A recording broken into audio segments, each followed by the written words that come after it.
Knuckle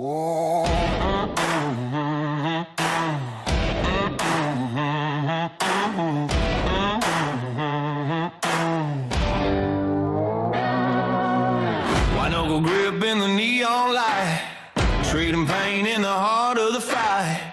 Shifting gears till the edge feels right. Start 'em up, hear the engines cry. Let the thunder roll, leave no doubt. All or nothing when the checkers come out. Doors beating doors in an all-out fight. This is a Moonshiners Wednesday night. Wednesday night! Legends born in the heat of the fight. Trading pain under stadium lights. Racing roots run deep here. We're racing on a Moonshiners Wednesday night.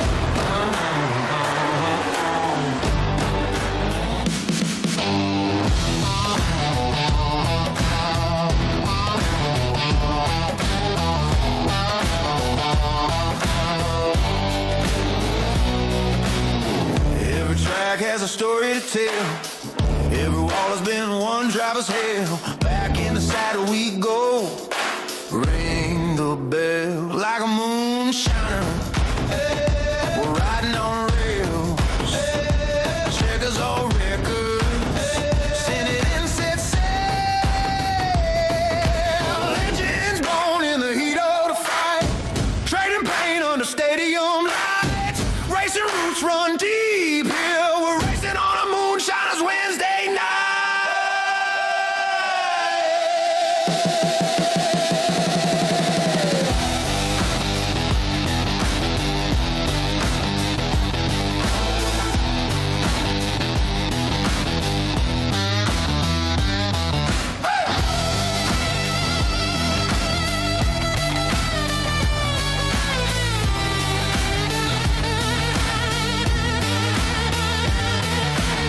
This is a Moonshiners Wednesday night.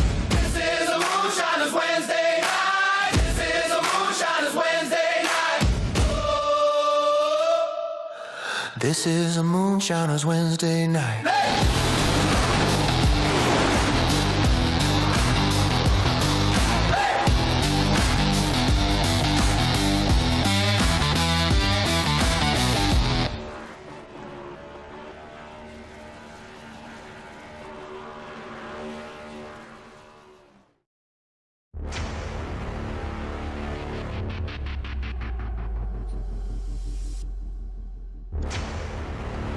Tonight, the Moonshiners Racing League visits Austin, Texas, as these drivers look to test can they make their way around a road course. Tonight, the GMD Janitorial Cup Series gets set for one of its more hectic races in the early portion of the schedule, the PayRVA Grand Prix, here on Precision Entertainment Solutions. You see it here from COTA. Hello everybody, I'm Justin Prince. Alongside the booth for tonight is Jeremy Miller for this evening's race. Our producer this evening is Ryan Bauer. He's using cameras provided by Whiplash Sim Cams. Tonight, we get ready for what's going to be a wild night as we count down the green here, Jeremy. These competitors are ready for their first road course of 2026. Yeah, first road course of quite a few you can see on the schedule, but this will be the first one for a while as we don't hit another one until May there with Watkins Glen. So gonna get some early shaking out here with the road racing. Still haven't hit a normal oval to super speedway style races to start the season, but this will be the first track where we start to really see who's the toughest of the drivers out there. And it's going to be very entertaining to see how things fare out tonight, especially after what's been a good start if you're a Chris Davis fan. One win on the season in the two starts. He's able to score a lot of points so far as a result. 83 to Corey Moore's 76. Victor Fluger, he's already confirmed he is not playing a full-time competition role, so that will be an interesting thing to watch for later on for when it comes to the Impact Sim Designs chase. Alex Coffey, Brandon Fetterplace early on in the top 5 so far, Jeremy, but it's very early. Yeah, and unlike years past, those wins don't really mean anything for getting you in. You got to keep the points going all season, so it's going to be important to get good runs out of these days today. You know, last season we would see some guys have a bad race at a road course, but they could go out and win the next week and it wouldn't matter. Now they really got to be good at every track on the schedule if they want to put together that run to make the chase. And these drivers, as a result, getting ready for what's going to be a hectic night here from Circuit of the Americas, as you said. Remember, the West layout going to be following what happens in real life. Last year, we didn't have the 100% accurate layout. It actually crossed over to the console side with the original West layout. Now it's a bit more streamlined on that straight line. And we'll see these temperatures today be somewhat hot, around 85 degrees Fahrenheit for COTA here today, you just seen for your track temperature. But these drivers tonight are going to have to figure out, quite simply, the best way around if they want to score some good points overall, Jeremy, because track's going to get pretty difficult to tame, temperature's going to be high, tire wear going to likely be about a second or so at the very least if you're good. Yeah, and they're going to be able to be a lot more liberal in their lines here than years past. As you referenced, we have a new version of this racetrack, a lot more space they can use now. iRacing not penalizing as much of the runoffs as they used to. Drivers can really get aggressive on the curbs, and using the excess runoff on the exits of corners should make the racing more exciting and provide a better product for us as well. So as we get ready for tonight's festivities, expect it to be an interesting one, especially when you have some of the new competitors. Brandon Bowie, he is by far the quickest here in the qualifying so far. 135.1 is the top of the session, with Murray, Cox, and Moore in the top four. That's with drivers like Jim Treat, Matt Metler, and a few others not putting down qualifying times. And that's the interesting about a new season. It means new players, and Bowie definitely striking quickly with his advantage already 7/10. Yeah, I've raced with Bowie for quite a while on the sim. He's a very talented race car driver, so it's good to see him up front, top of the board. Former pro on the iRacing service a ways back as well, so you might remember his name from there if you're out there watching. But Bowie is always a threat on the road courses. Murray as well up there, Matt Cox. I mean, we know how good he's been year after year, so should get some pretty good battles for the lead early. Especially since, in the case of Murray's case, remember, he's part of a go-kart team in real life. Believe their team's actually getting ready for COTA Spring Nationals coming up in this weekend over at Charlotte Motor Speedway, too. We've seen them pop up in the COTA circuit in real life. But the drivers are getting themselves all set to go for tonight as we get ready for your pole war. That's brought to you tonight by Victory Designs. So Victory Designs on board with Brandon Bowie's pole to start off this night. Alex Murray will drive in the Shamrock paint scheme in the 22 from second. Row 2, that will feature the Bears machine of Matt Cox. Then Corey Moore starts in fourth in the tunnel sponsor themed paint scheme. Brandon Fenner places in a Chevy tonight. Usually he's in a Ford. He starts fifth. Victor Pfluger is still making the early starts this season in sixth. Alan Dobbs will start in seventh tonight. Already 1.6 seconds off the pole to Alex Coffey next to him, who's 1.7. Rounding your top 10 starting spots here tonight, Jeremy, you'll find Kyle Holden and Shane Davis in the 79. Our first drivers to miss out at the top 10 are going to be Paul Gallimore and Barry Sanders, who got it done on a road course last year. Rolling off 13th is going to be Edward Sher Jr. Alongside him in another one of those dig cars, Timothy Harper in the 23. Starting P15 tonight is going to be Sean Rogers. Not the best qualifying effort, but he's usually pretty good, so we'll see him work his way towards the front. And Hunter Carmichael rolls off 16th. 17th is going to be Nigel Christensen in the 20, and William Owens in the 30. He's going to roll off P18. And rounding out our top 20 tonight is going to be a winner a week ago, Chris Davis starting 19th, and Ryan Cantilano rolling off 20th. 21st goes to Mark Sanchez. Kenny Reel, 5 seconds off the pole with them in 22nd. One of the first times we've seen Reel this season. Jose Medina, 23rd, with Darren Mills in 24th spot. The last driver to set a time was Chris Vincent in the 33. Lane Wilson makes an appearance tonight. He'll start 26th.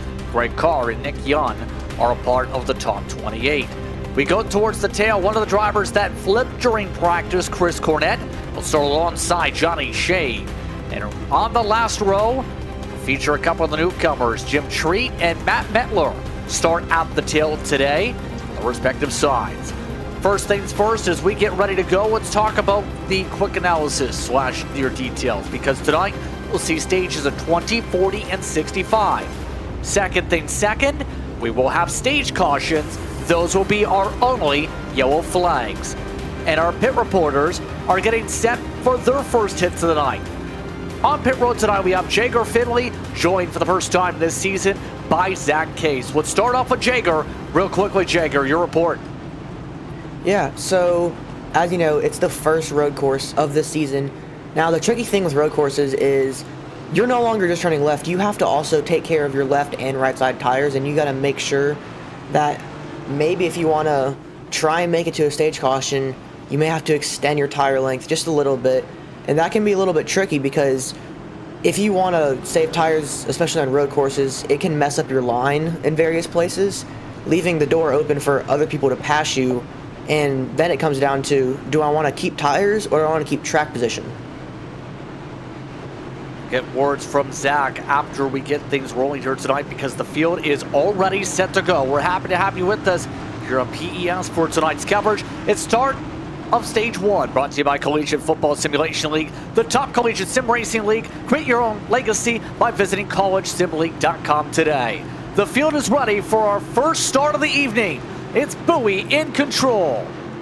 Moonshiners is all set to go racing. We're underway from Texas.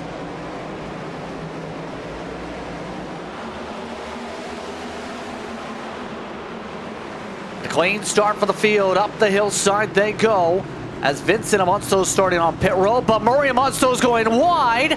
Nearly spun it around, but held on to second. They go 2 by 2 for the S's. We have a crash in the back. Amonsto's around is Chris Cornett. Not a good start there for Cornett. Everybody else gets through there pretty cleanly, though, down through the S's. We still have them pretty grouped up. You see the leaders coming down here into the infield section. They're going to cut through here. It gets really narrow. Got to give each other room if you're side by side. In the back corner is a tire barrier on the inside, Justin. Yeah, that's going to be something to watch for here today for drivers is can they avoid making mistakes in such a narrow angle of a track section, as a lot of these drivers utilizing the runoff area here to be able to set up the arena section.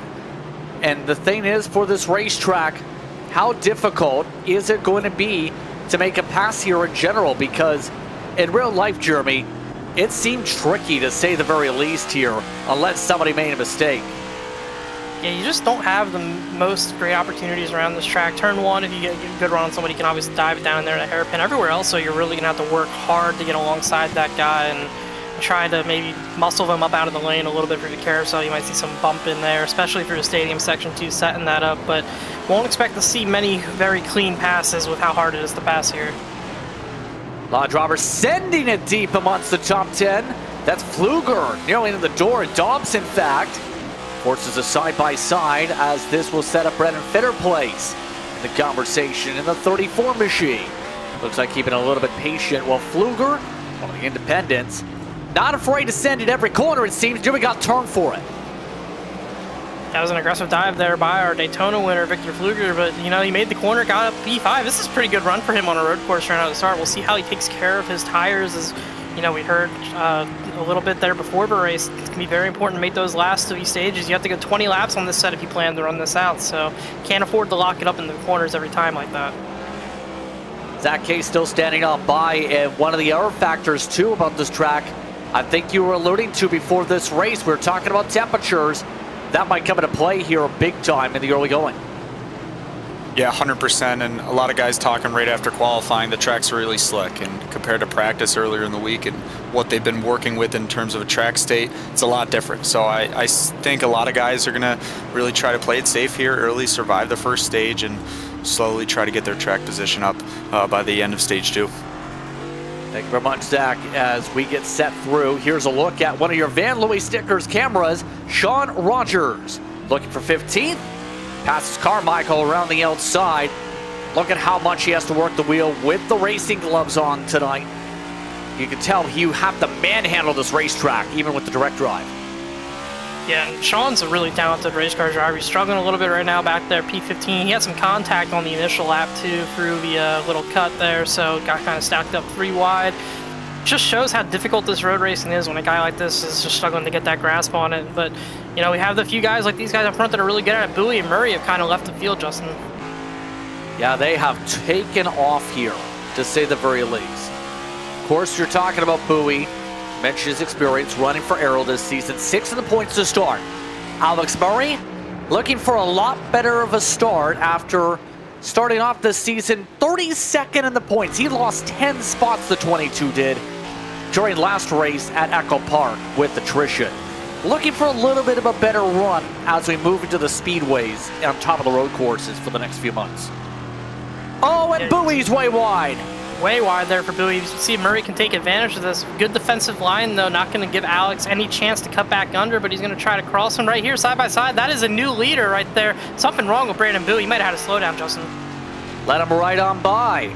Able to zip by for the race lead. Murray takes the point. And now he will try and dig forward, to say the very least here, early on in this stage. Keep in mind, as they continue to separate themselves a little bit in some cases, groups like Dobbs and Fluger not done. We've already seen Dobbs take the spot back. Coffee is amongst this pack right now, who lost a spot this lap right to Kyle Holden. And Coffee was one of our strongest players at the road courses last year, so not necessarily the greatest start for him here so far this evening, but you can see we're all lined up in front of him, really packed up right here, so plenty of chance to gain that position back as this run goes on and these tires wear out. And really competitive field right now, it looks like. Now the interesting thing as the night goes on will be how drivers are not only able to maintain tires, but also maintain avoiding off tracks, because in this series there is a 17x incident limit before you reach penalties 25 for the DSQ. And some of the drivers like Cornette are already a good half a track back in the background. Nick Kane nearly cleared out the wall. But others like Cornette are trying to make sure they continue to hit their marks when drivers like Real are missing the corner. Yeah, Kenny Real about gave Chris Cornette the ride of his life right there if he was any more shallow in the back corner. And you look how much Cornette pulled away just from how Kenny Real missed that corner. It is so important to hit your marks at a place like this, and that gap's going to just carry all the way through the S's before you get a chance to really reset your momentum down here in the hard braking zone. Real's name has popped up a fair bit when it comes to the sim racing scene, whether it's in races like NWP action with some of those races years ago, whether it's recent times. He seems to find his way everywhere when it comes to the major league scene. Now, as this goes on here, you have to keep an eye on Coffee, hearing reports from our crew members that he's having some struggles. No drive off is the report we're hearing from the 54 machine. Yeah, that's just not what you want here, because a lot of long straightaways at the circuits in America, so you have a bad exit, it's just hard to make up for that. You can see those cars in front of him getting smaller and smaller on the straightaway. That's from that bad exit the corner before. We're just going to carry that all the way as you get down here to turn one. Yeah, just stuck in a choo-choo train, running the 137 sixes this entire pack basically. The top two are running 135 eights, their best lap times last time by for the top two. Big difference in terms of confidence level, you can say at the very least. There is one thing to note. See some of the other people in the battle pack, the last of those cars. Aperture Jr., who's now with Dig starting off this week, has their first major nose damage in this pack, it's worth noting, but nothing infecting the car yet. Look at the send up the inside. Holden nearly sent it to the door of the 34 yet again. Can't get it done inside. Yeah, Holden, another one of those drivers that was really strong in the road races last year, trying to figure it out right now. These guys are kind of stacking up here on the back bumper of Dobbs, though, so you know, when that's happening, usually it means your car might not be handling the best, and he's just in defense mode right now, because if he lets one of these guys by, it's probably going to be all the spots for him. Right through 13 and 14 as they go here in the choo-choo train, as they settle things out here. And right now, we're already almost at the quarterway part of this stage with how things have gone so far.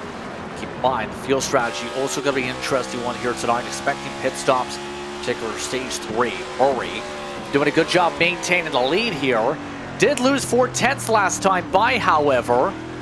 Just trying to resettle things out here and make sure the gap doesn't fall back. Big slide Bowie, though, you seen out of the corner, loses ground once again. Yeah, that's kind of what we've been seeing so far here with the 51. I think Bowie's a little bit quicker than Murray, but he just hasn't been able to keep it consistently underneath him right now, making some mistakes. But even with those mistakes, he's keeping touch with that 22. So if he can just kind of calm it down and hit his marks a little bit better, he's definitely got a car that can compete with Alex. Now let me ask you this, Jeremy. In the case of a road course race, what's your preference? Do you like loose cars or do you like tight cars? We've heard of the tight. we're hearing some of the people in this pack, like Fluger, are on the loose. Yeah, I mean, I kind of suck at road racing, so I'll take the tighter car usually just to try to survive. But I can tell you the guys that are fast definitely want the looser race cars. They're going to be able to make way more speed when it's turning well. You got to, especially with the stadium section here where we are right now, you got to be able to cut across here with a lot of turn. You have no lateral grip at all through here because it's so flat and so slow. So that car has to be rotating good to make speed. Has to find a way to steady it on out absolutely here. Right now, Fluger. Again, it's interesting how the season's gone for him so far. You can very much argue in the contention for wins both weeks so far this season. But it's going to be very interesting depending on how things shake out for the chase standings. In particular, I should say the Impact Sim Designs chase. Because as the season goes on, it's going to be the true test for some of the drivers. Can you handle the difficult circuits like here tonight if you want to be able to help yourself later on? I know there's no road courses in the chase this year, but it could be interesting to watch for in terms of your adaptability, especially to come back from early on. Yeah, I mean, it's definitely going to carry over momentum week to week as well. You got to focus more on the good runs now than you did in the past. Coming out of here with a top 10 run is something to be proud of and happy with, and you just want to focus on building on that. And you got some time to reset going oval racing for a little while before you head back to a road course too. And most of these guys will probably tell you they're a lot more comfortable with that, with Phoenix next week and then obviously Vegas ensuing there. So we'll see how they build out the rest of his night. But you see Bowie right now closing back in on Murray again. He just kind of seems to go through this flow right now, Justin, where he drops off, gets back, and the dirty air just starts to affect that car a little bit, and Murray might scoot away a little again. Now, we're asking about that conversation, loose versus tight. Zach, you have some more intrigue on that discussion hearing you have from some of the camps here. Yeah, just hearing what the drivers are talking about in their team chats and talks. Right now, the 51's a little loose, and he's stating he'd rather be loose than tight. And obviously, him and Murray are driving away with this one. And obviously, we talked about the 10 already. He's loose, so he's trying to gather it up coming out of corner exit. So just continuing to watch the track conditions here today at COTA. Those conditions will be impacted by the clouds as we steady on out here. We've seen with some of the cameras as we continue on here early on in the racing. Catalano amongst those running 17th, you see on his checkup right there. Now, as they get situated here, you can see Catalano right now at the moment. A little bit of a gap so far when it comes to him. +3, by the way. Not a bad start to his rookie season. You can see he's taking the corners a little bit differently. Not trying to arc it, but almost straight line it to where the arc is.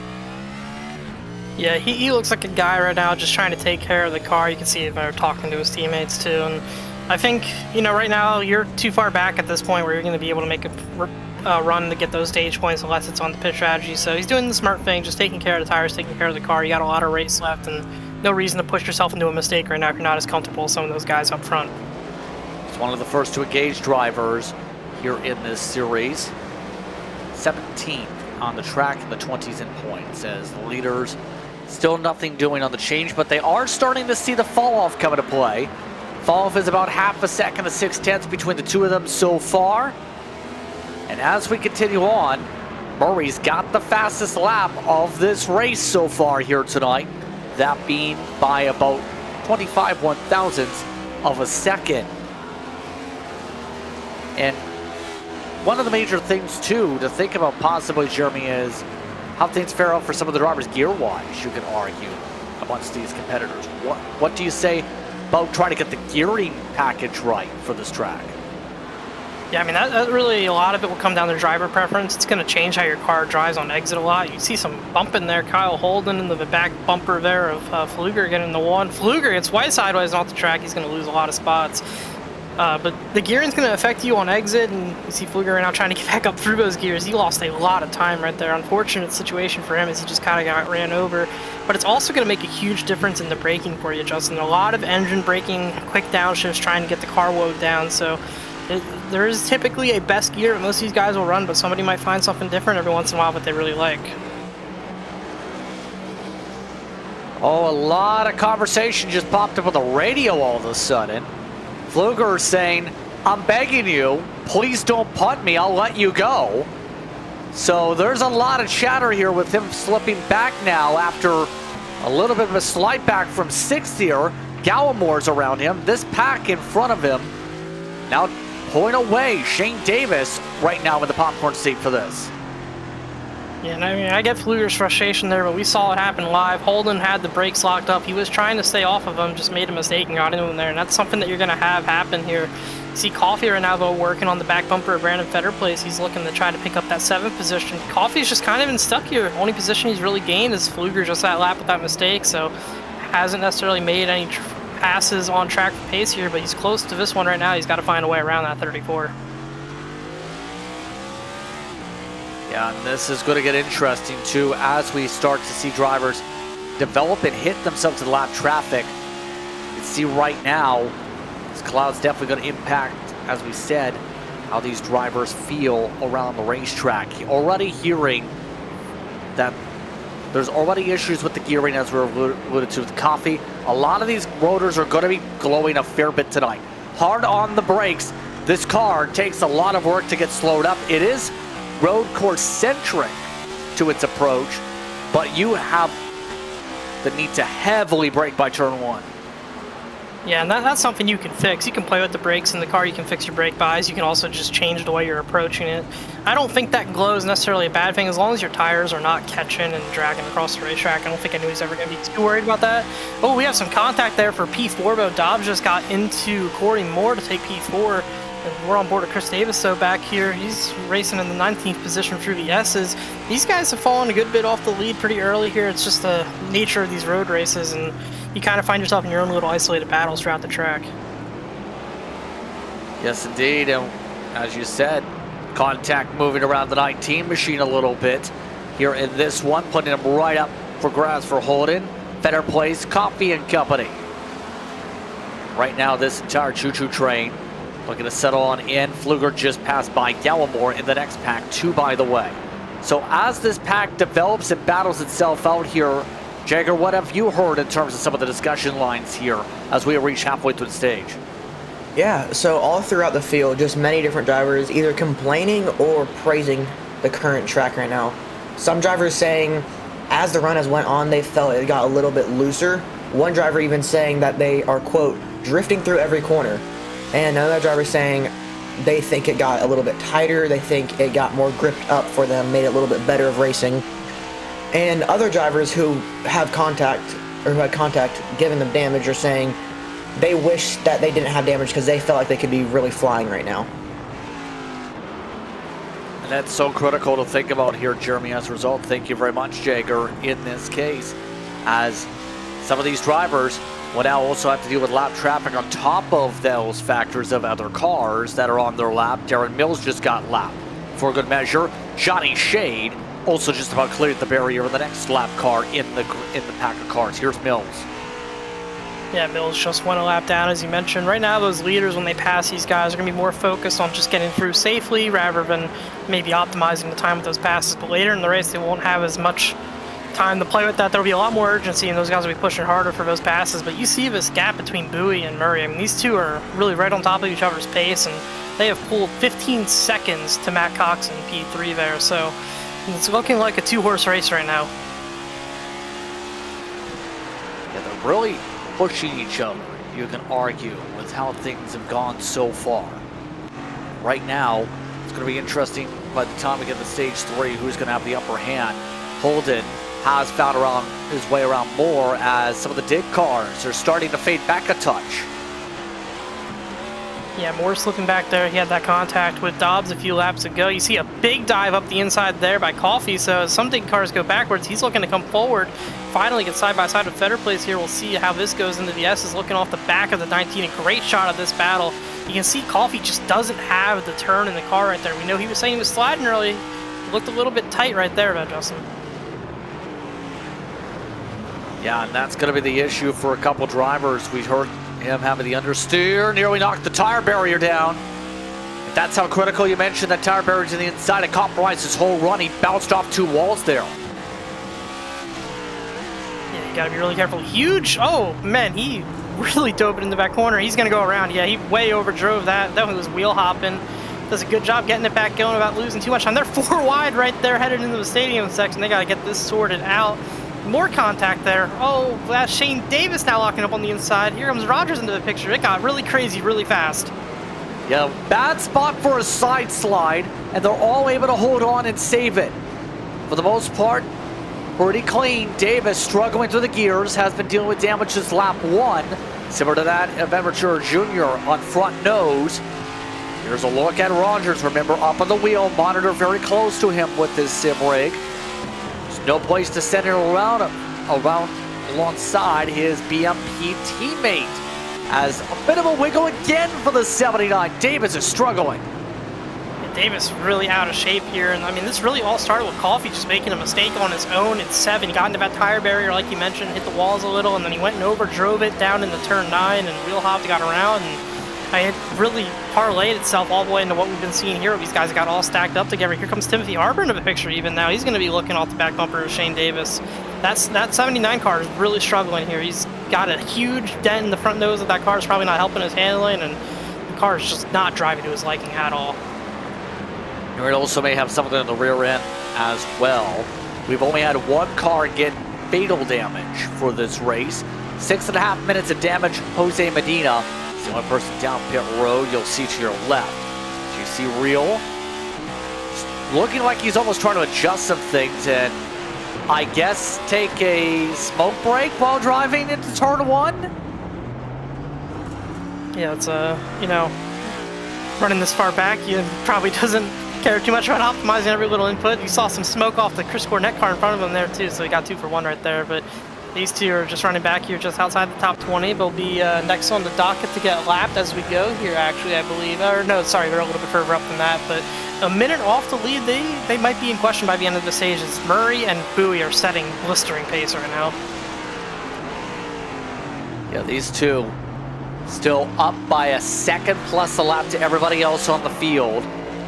Stage 3 likely will have a lot of lap traffic for them to deal with, but right now they're going to have to potentially do with Sanchez and Kane in a few laps time, if not the next lap. That's how quickly they are converging on the very tail end of the pack. But at this point, these two working well. Cornett, at this point, hoping to stop the bleeding. 22nd at the moment, up on top of the wheel with Real still. He's got the onboard here still, these two back here. Oh, big moment there for Cornett. He's going to be way off course. He's not going to hit anything, though. He's got the brakes locked up. A little bit of a gravel trap, but does a good job keeping that from being way worse right there. See, it just almost snapped on him. Almost looked like he had to correct a little bit to the right, and it did not want to correct, but the lead is right now busy. Bowie closed up a few car lanes over the course of the lap. Does he push the issue, try to take the lead back here? He's within a car length, coming up to 51 overall laps to go, and about 6 to go in the stage. Better run for the final corner. No place to take the run yet. Yeah, he definitely had a lot of momentum right there rolling to Murray, but didn't quite poke his nose for it. You see Murray gets a better exit though there. He's going to carry Mona down the front straightaway. They have a lap car kind of up here as well. Should be a problem when they get to the S's, so we'll see how they navigate that. Right now down in the turn 1 though, Bowie does not look for the dive yet as we look off the back of Mark Sanchez and not in the 29 car. Yeah, Sanchez will just move out of the way. No impediment that time through as they stay out of the groove. But the car seemed like it's going to get tighter and tighter here. You would have to think with this fall off right now. Last time by Murray, 3/10 slower than the 51. I think Murray actually scrubbed a little bit of the tire barrier off the tires, so to speak. There was a bit of a smoke puff off the left door, but no damage, it looks like. Yeah, definitely cutting it closer now. He's definitely pushing himself right now, hustling to try to stay in front of Brandon Bowie. These two racing for the stage win, as you know, with how much faster they are in the field, Justin, I wouldn't be shocked to see both these drivers stay out and collect those stage points, as they don't really need to flip the stage. The only real risk is going to be whether or not they can get through that field cleanly, not if they can do it. They clearly have the pace to do it, so I don't expect them to pit. But you never know, I could be wrong, and they could both flip the stage and make me eat my words. Speaking of which, Zach, conversation on flipping the stage. Yeah, just going through the teams right now. Alex Murray, he needs the stage points, right? He's 32nd in points, so he plans on staying out there and getting all the points he can get. Others, though, talking about tire wear, taking 4 tires and fuel, obviously. But really, the conversation is, do you want your tires 2 or 3 laps down already when you start stage 2? That's the conversation when flipping the stage right now. And that's the conversation that we may see pop up in the next 2 laps here. Bowie looking for a place to pressurize the 22 into a slide here. Nothing doing for your battle for the race lead. Of note, Matt Cox has built up a cushion 6 seconds up over Dobson Holden. The air battle package you see on the left side of your screen. So as they march on through here, Murray trying to keep in front.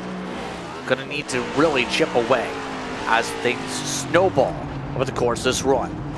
Paul Gallimore, we mentioned him starting to rise up to the field a little bit. He's up about 2-3 spots. He's looking for 5th.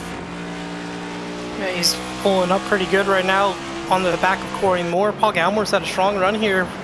Good, clean race. Haven't really noticed him make any mistakes, and he find himself in a good position with that. And I do just want to hit back real quick, Justin, with those cars talking about flipping the stages. Some of our guys right now in our later teens, they need to really be careful whether or not they actually can afford to, knowing Murray isn't going to. They may get lapped trying that strategy with where they are now just because of how far in front our leaders have gotten of the field.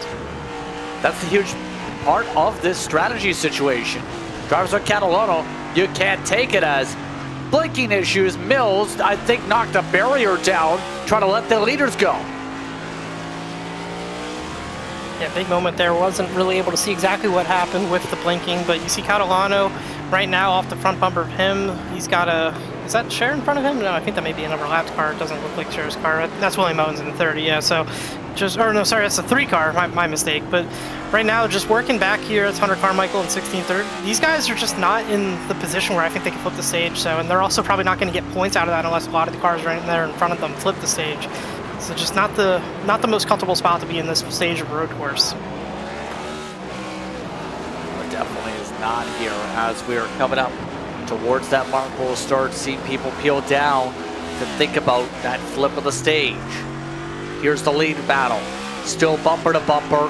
Bowie still has lap traffic to deal with. Next up the road is Jim Treat, who is 24th. Looks like they'll move out of the way. No impediment. Murray continues to use all of the runoff. Yeah, Murray's been really working that car hard. I think Bowie's got more pace than the 51 right now. He just doesn't seem to be working as hard, and he's running just as good of lap times. So I think if you got that clean track in front of Murray and just cut down on the mistakes that let Murray get the lead at the beginning, he might be a little bit stronger right now. But these two right on top of each other, definitely providing some great battles. Here comes Bowie finally looking to be inside, but he's just not going to quite get there. But Murray just hangs out there with a little bit more momentum on the outside and keeps himself in front for now. Takes a little bit of a better run coming out of the penultimate corner, though. There might be a lane later on with the way things are shaping up for a late dive bomb. And we'll have Cornette to the inside, and Bowie lost his chance anyway with a bobble. 3 to go on the stage. Right now the conversation lean towards less of those flips of the stages now with the way the championship could fare out. Some of the drivers are battling out like Coffee and Company. Side by side, Rogers taking the preferred corner.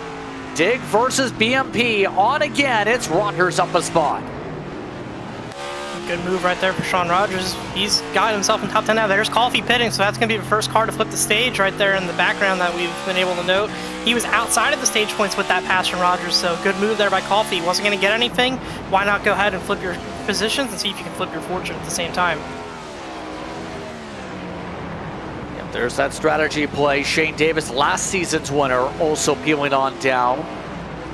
So those two will take the early service and try and find a way to the front of the field. We'll see if they maintain the lead lap as the Jacks go up.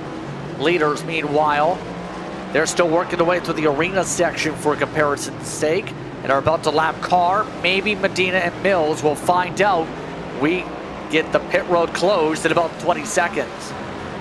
Yeah, and I don't know how much I love that call from Davis with the damage on the front of that car. You're not really able to get that repaired when you flip the stage, and if it was negatively affecting his car as much as it looked like it may have been, might not have been the best interest of him, as you see Holden here working to the inside of Dobbs for P4 here.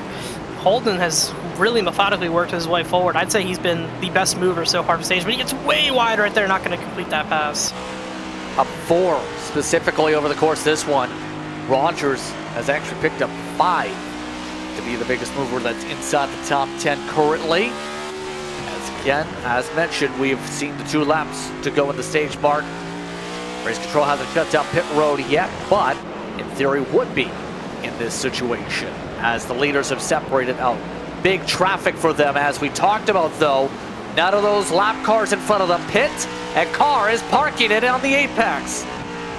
Yeah, car in the way of Murray. Mills blinking in front of him. They're going to have to do something about Mills blinking if it continues like this, because that's seriously dangerous when you can't. Essentially, right there, you couldn't see him as he almost got into the barrier. That could have been really bad for our leaders, but they get through safely for now. Murray and Bowie racing for the stage finish. They're still right on top of each other. By the way, you may notice Shane Davis, he elected to get the damage fixed during his stop, Jeremy. So he's a lap down as the lucky dog car. He's going to have to hope that no other cars fall back, or he is able to stay in front of car in the background there. Leaders bumper to bumper coming up to 1 to go in the stage. Yeah, and there is lap traffic that these two should catch from what I'm looking at here right now. Vincent in front of them, not for position, but there is a chance that they could get to Kenny Riddle. They may not get there. It's going to be close. So right now, Shane Davis in a really uncomfortable position. But even then, the lucky dog still, he's going to be at the back of this field with that decision. As Vincent's going to let these two by as they race, coming to 1 to go in the stage. Bowie still right there. He's looking to the inside, Justin. Going for the race lead. Bowie sends it deep. Murray keeps it alongside. Cuts through the grass side by side. 1 to go, stage 1. Murray on the outside, Bowie on the inside, going through turn 1. Can Bowie find a way to clear on the exit? Sent it deep, crossed over by Murray, side by side for the S's. Murray was gunning the rear tires there. You could see the back end of the car wanting to come around. He was wheeling that thing. He's going to be ahead in the VS's. He maintains that position over Bowie as we'll head through VS's down to turn 7. Couldn't keep it side by side in that section. Bowie may have one more opportunity.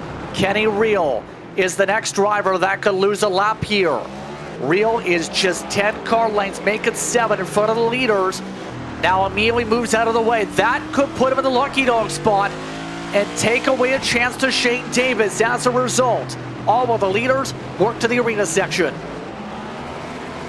This is going to be Bowie's last chance to set up and run it. Murray's got to get through here good just to be close enough to have a shot of him on the hard left-hander out of the stadium into the carousel. We'll see what he can do. He gets really loose there. It's not going to happen. That may seal it for Murray if he doesn't make a mistake. Able to hold on to it as they make their way to the final corners. That might have cost Bowie a chance for 10 points from this stage. But he is closing. Got a decent run up along the curves. Remember, Bowie's been stronger in the final corners. Both of them hit the orange curve, coming up to the green-white checker flag for stage 1. And one has been an eventful one, brought to you by Collegiate Football Simulation League. Now, Murray able to plant the tires. Green-white checker flag, Alex Murray heels to the inside as he'll take stage 1 over Brandon Bowie. A great battle there between those two. They were really racing hard for that point, or the 1 point between those two positions. But the bigger story here, Shane P. Davis is not going to be that free pass, so that strategy did not work out for him at all, Justin. He's in trouble.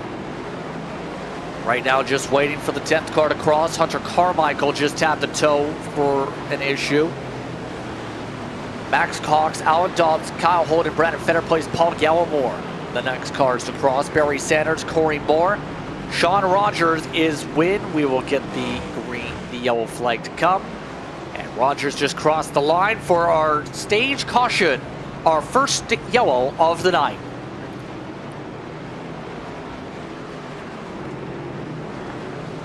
So this will freeze the field for the first time tonight, Jeremy. What's been a dominating effort when it comes to your top 2, to say the very least. Yeah, it's definitely been a pretty good stage there for those two. They drove away, I think, finished that thing about nearly 20 seconds, or a little over 20 seconds. Yeah, 26 seconds back to Matt Cox in P3, so class of the field there. But we're lucky, Justin, because they are right on top of each other, and they're providing some great entertainment. Been an entertaining one for this field, for some of the battling going on in these groups. As you can see, it's a long way around to be able to catch up to the pace car.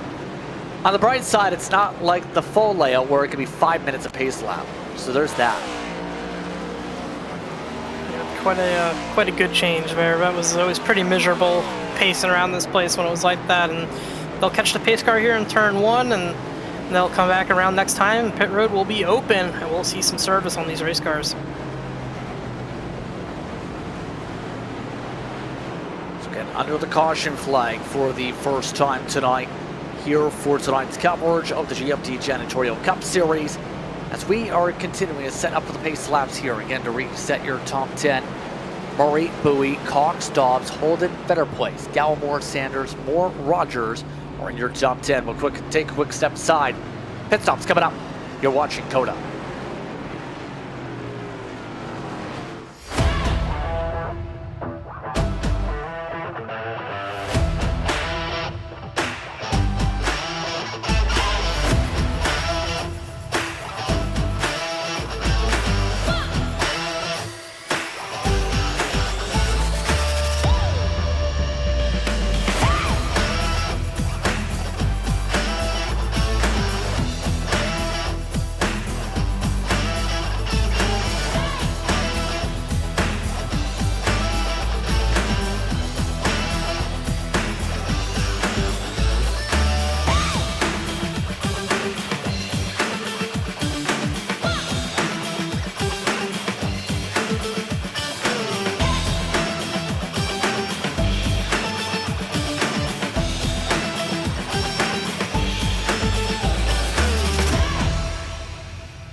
Happy Hab Simrack marking a part of our sponsorships for this series, as we are under caution for the first time tonight, owing stage cautions in this one.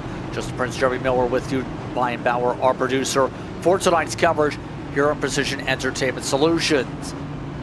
So Jeremy, so far the top 2 have been the classes of the field, but remember, we have some pit strategy coming up. Alex Coffey did not lose a lap before the end of that stage. He was the only person to execute the flip of the stage without losing a lap.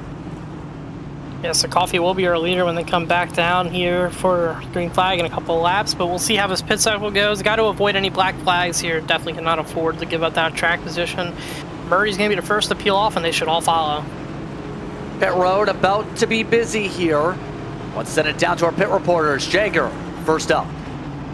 Yeah, so a couple drivers here actually have wheel damage from hitting the wall. As we saw earlier, I'm pretty sure it was with Coffey when we were on board, he almost hit the wall and he had to lift out of it.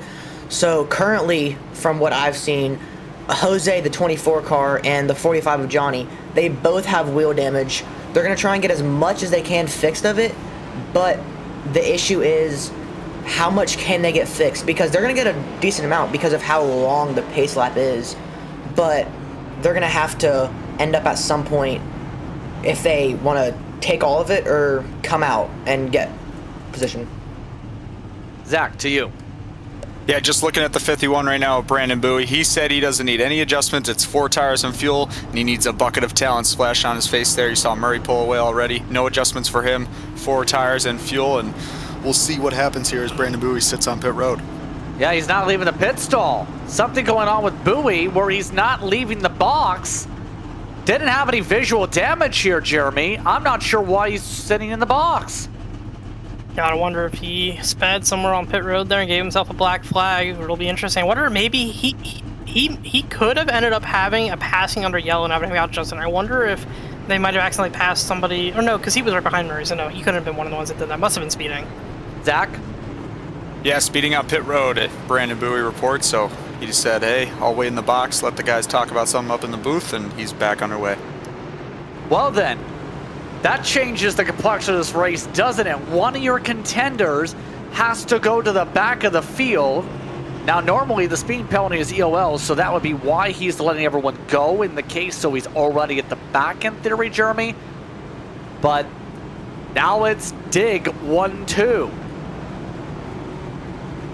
Yeah, Murray's going to use this as an opportunity to get away and get some separation with Bowie, but I think the bigger concern for Bowie is going to be he's starting back there behind an entire Hornet's nest, and they're going to be all stacked up on this restart. There's a pretty good chance that there could be some wrecks in front of him that he's going to have to dodge.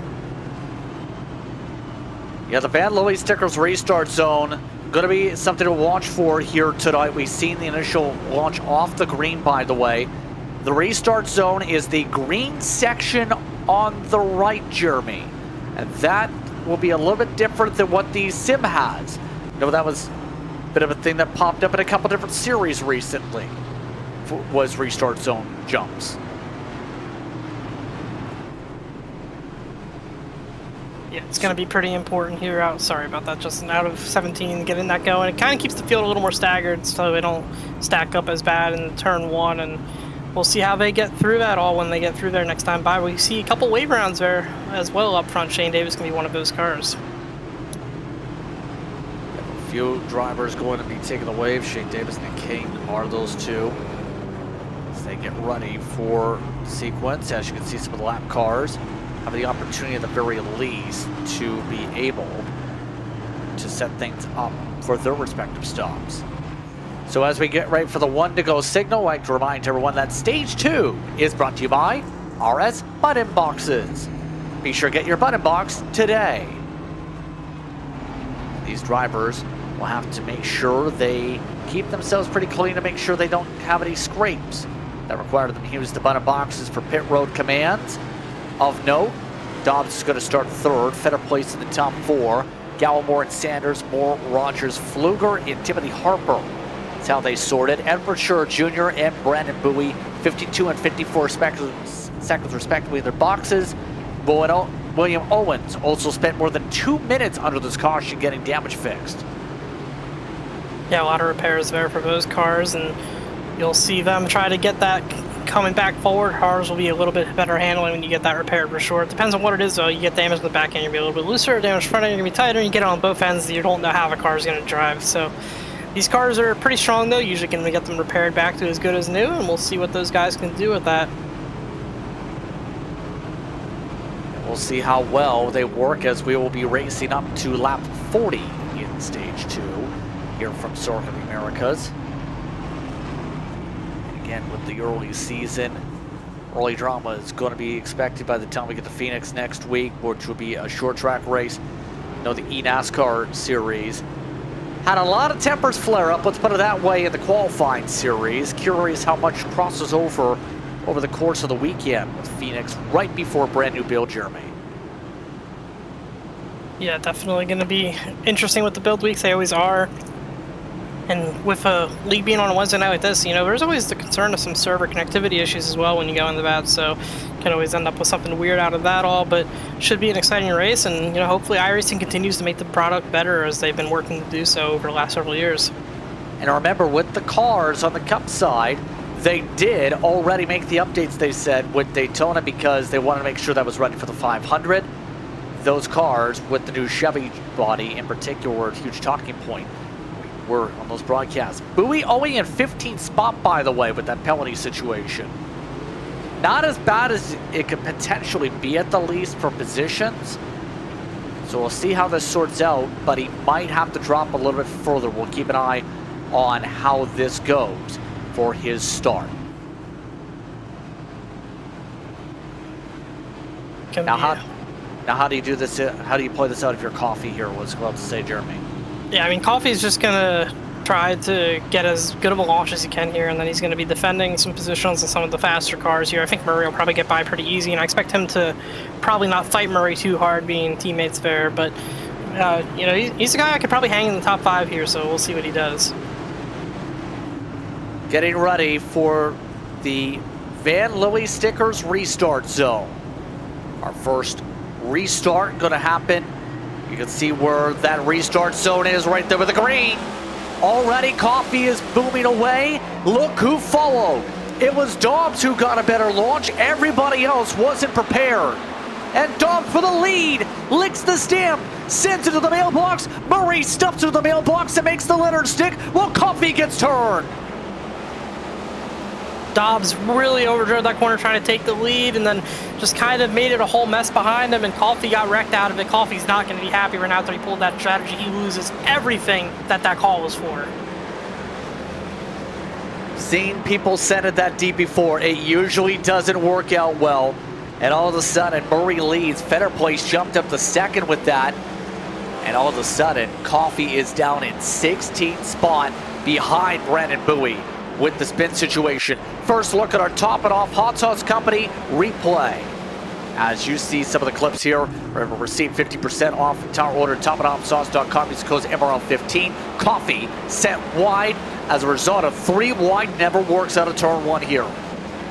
Yeah, it looked like Dobbs was really just trying to get back to the racing surface and kind of got on the Coffee. We'll get a better look at it here, but you see Dobbs, I mean, just way overdrove the corner, locking up late.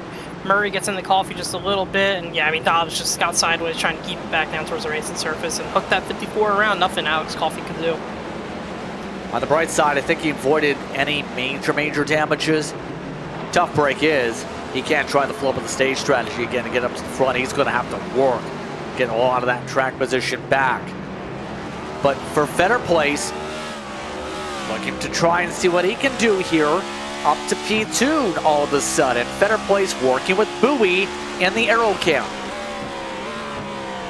Yeah, Fetter Place right now hanging with Murray pretty early in this run. We'll see how he's able to keep that pace going for him right now. He finds himself in that second position. Paul Gallimore third, Barry Sanders fourth. A lot of a shake-up here with the positions up front. And you notice Brandon Bowie, P14, has not moved forward much on this restart. Yeah, there's a look at Coffee and his situation. As you can see where he's recovered. All right, at the top of the S's. So at the very least, it's right back to where some of the fast cars like Bowie have gone to with the penalty situation. There's a Hornet's Nest in front, though. Chris Davis, Kyle Holden amongst those in front. Shearer Jr., Catalano, Harper, all in a train. And Catalano P10 here, looking off the back of Harper. Fluger up there as well, as you mentioned. So these guys are just settling in right now. We're still pretty stacked up early in this run. We'll see some positions switching still as we go, but we're going to start to spread out here as these tires start to get some heat into them here in the next lap or two. Speaking of heat, Jager, where's the heat coming from? Yeah, Coffee is very unpleasant right now, to say the least, with Allen. Simple as that. I can see, to say the very least. There's not much you can really say outside of that when you have Temper's Flare, but at the very least in 14th, past Matt Cox, who just screamed, "Where am I going?" on the radio. There are a lot of marbles on the racetrack here, Jeremy. How is that impacting the cars? As Cox is struggling with grip now. That right there, that's how it's impacting the cars. That debris, picking up on the tires, you just lose a little bit of grip, but it comes off really quickly. It's not something that's going to really have a lasting impact outside of a couple hairy moments here and there. Yeah, I know this isn't his forte, Matt Cox, but he's having fun with it. He had a good stage 1, to say the very least. But at the very least, keep the track. Oh, there goes a spin. It's Catalano into the barrier. Yeah, some heavy left front damage there. He got through the gravel, but he'll keep that thing going. He's going to litter the track with debris, though, as we are on board Sean Rogers. He has a huge run on Corey Moore as they head down here into the heavy braking zone. We'll see if he can complete this pass in the 19. It looks like he will. There's the move. You see with the Van Lewis stickers on board. Rogers, BMP machine going with the gold look here tonight. Able to make a gold medal style move to be able to swim ahead. We have a problem. Alex Murray reporting the wheels 180 right now. Has had issues from the lead. Yeah, that car is junked. Not good for Murray. He needed all the points. At least he got some in the first stage. I mean, that's terminal, Justin. Even if he gets down there and tries to fix this thing, his race is definitely done. Top it off Hot Sauce Company replay. He definitely broke the car, got loose. Murray, after looking like the lead may have been handed to him to control the rest of the way, just had this race slip, and it's another dagger that puts him in a points hole early in the year. That's a weird one, Justin. He just lost it on the curve, and it just went straight. He had no turn right there at all, and it just went straight into that barrier, and that car is destroyed. Oh, we got big contact out of turn 1 now, too, and man, they're really racing hard right now in the second stage. So this puts pressure on Bowie to recover at least to get some spots back if he wants a chance to contend. Better Place is your leader as a result with this situation. You see Cox battling out, but Better Place here. This could be fun for the 34 car, to say the very least. Leads now by 2 seconds. Yeah, it's a good spot for him right now. He's just got to set good laps, really. I mean, there's very minimal chance Bowie could get through all the traffic and get to him. So right now, Better Place is just going to try to take care of his car and get this to the end of the stage after all the issues we've seen happening with everyone else. And, you know, we'll see if he can take that and maybe even roll in the final stage, have a chance to win the race now. I mean, it's just really turned this race on its head with all the issues we've seen with Murray and Bowie. Better Place has won just one race in his entire career in Moonshiners, by the way. So it's been a long time for him. 63 starts so far. Hearing damage piling up on a lot of these drivers right now as we go. Bowie has gotten up to 9th. Next up is Holden and Harper. And right now, their pace difference, not too big. In fact, Bowie is not running the same tempo as before. He is about a second off the pace he was running during stage 1 of this point of the run. Yeah, I think Bowie just trying to methodically move his way through this traffic here without tearing up the race car, especially now. I mean, he's definitely aware of Murray's issue, so he knows his biggest competition on pace is out of it. So he has no reason to really hustle the car here, make any mistakes. Seen a lot of guys make mistakes. He made a mistake on pit road, and yeah, I guess if you're going to make a mistake tonight with the way it's going, Justin, it's better to make it on pit road than on the track. Gary Murray's damaged 7 minutes, by the way, for the 22 car. Well, out of contention, that would put him potentially last if he is able to stay in the race. Rogers trying to pick up the pace here. He's got Barry Sanders, the boss man. And remember, Barry's a good road course racer too. Remember the Chicago street circuit? Yeah, it was a good win for Barry last year, and P3 right now. Rogers hounding him, but you know, he's not too far off of Gallimore right there in front of him. So, and Better Place hasn't gotten away from these guys. Like, these guys are all in it right now, and these tires are going to keep wearing as we go on this run. And it's always good to see Barry running up front. So, see if he can rekindle some of that magic at Chicago. We talked to him before the race, Justin. He said he didn't win that race; they just all lost it. And you know, they're trying to do that again tonight at this rate. All Barry needs to do with the way things are going is keep up with the 11th. By the way, Murray has completed repairs of only 2 minutes. So it looks like Murray will at least try and salvage the stage to report that situation. That's why you hear some sirens also pop up for Chris Cornett, who had contact over the last lap with Brandon Better Place. So we're already coming up to halfway to the stage. That's how quickly we've gone through this grouping of laps this time through. Corey Moore. He's in the top 5 once again.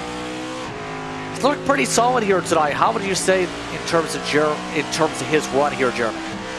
Yeah, just been smooth. You know, he's been one of those guys who've seen he hasn't really made any mistakes. He's been kind of put offline a couple times. We saw him lose some positions, but I haven't seen him put a tire wrong on his own accord. So that's really what you got to do here. And you see, he's pulled up on these guys too. He's gonna be in this battle, and he's gonna have something to say about the way the rest of his race goes as well. He might be a little bit tight also. That explains why he just clipped the grass there. That's a little deep sin. Rogers nearly cleaned out Barry. Nearly a little bit of BMP versus aero contact. And that cost Rogers an error spot. As they'll pass by Murray, who lets by several of the leaders. Murray, for his situation, a couple laps down. Now on the track. So this entire field's kind of gone into their own respective battle packs, to say the least, Jeremy. How do you break yourself out of these respective groups to be able to lunge your way to another pack? Because you got the battle pack for 2nd, then you have a battle pack that's formed up for 9th, and another one for 11th. It's really all just about not getting stuck side by side. You lose a lot of time racing, so you want to pick and choose your moments where you can get around somebody without costing yourself that time, and that's where you'll see, oh, big contact on the front straight. Sean Rogers, Tim Harper in, and I think I saw another car as well. Rogers around facing the wrong way. He's got some heavy damage on the 44. It looks like we'll take a look at this, top it off, Hot Sauce Company replay. You know, the thought process of lock it down to save the car, I think Rogers did that. The problem is there were 4 cars behind him just about. take a look at here. You see Bowie there on the inside of Harper. Rogers just spins on his own up there, gets some contact from Pfluger, and then Harper as well. Heavy contact on the front of the 23. I think it was just with the bad coincidence there where Bowie was trying to make a pass at the same time as Harper. You can see the intent was there for Rogers to save the car. Obviously, though, it sends itself to the racing line. As Moore is up to third. Yeah, good move here on the inside. Gallimore. Gallimore slipping back a little bit here. Barry Sanders are out to second.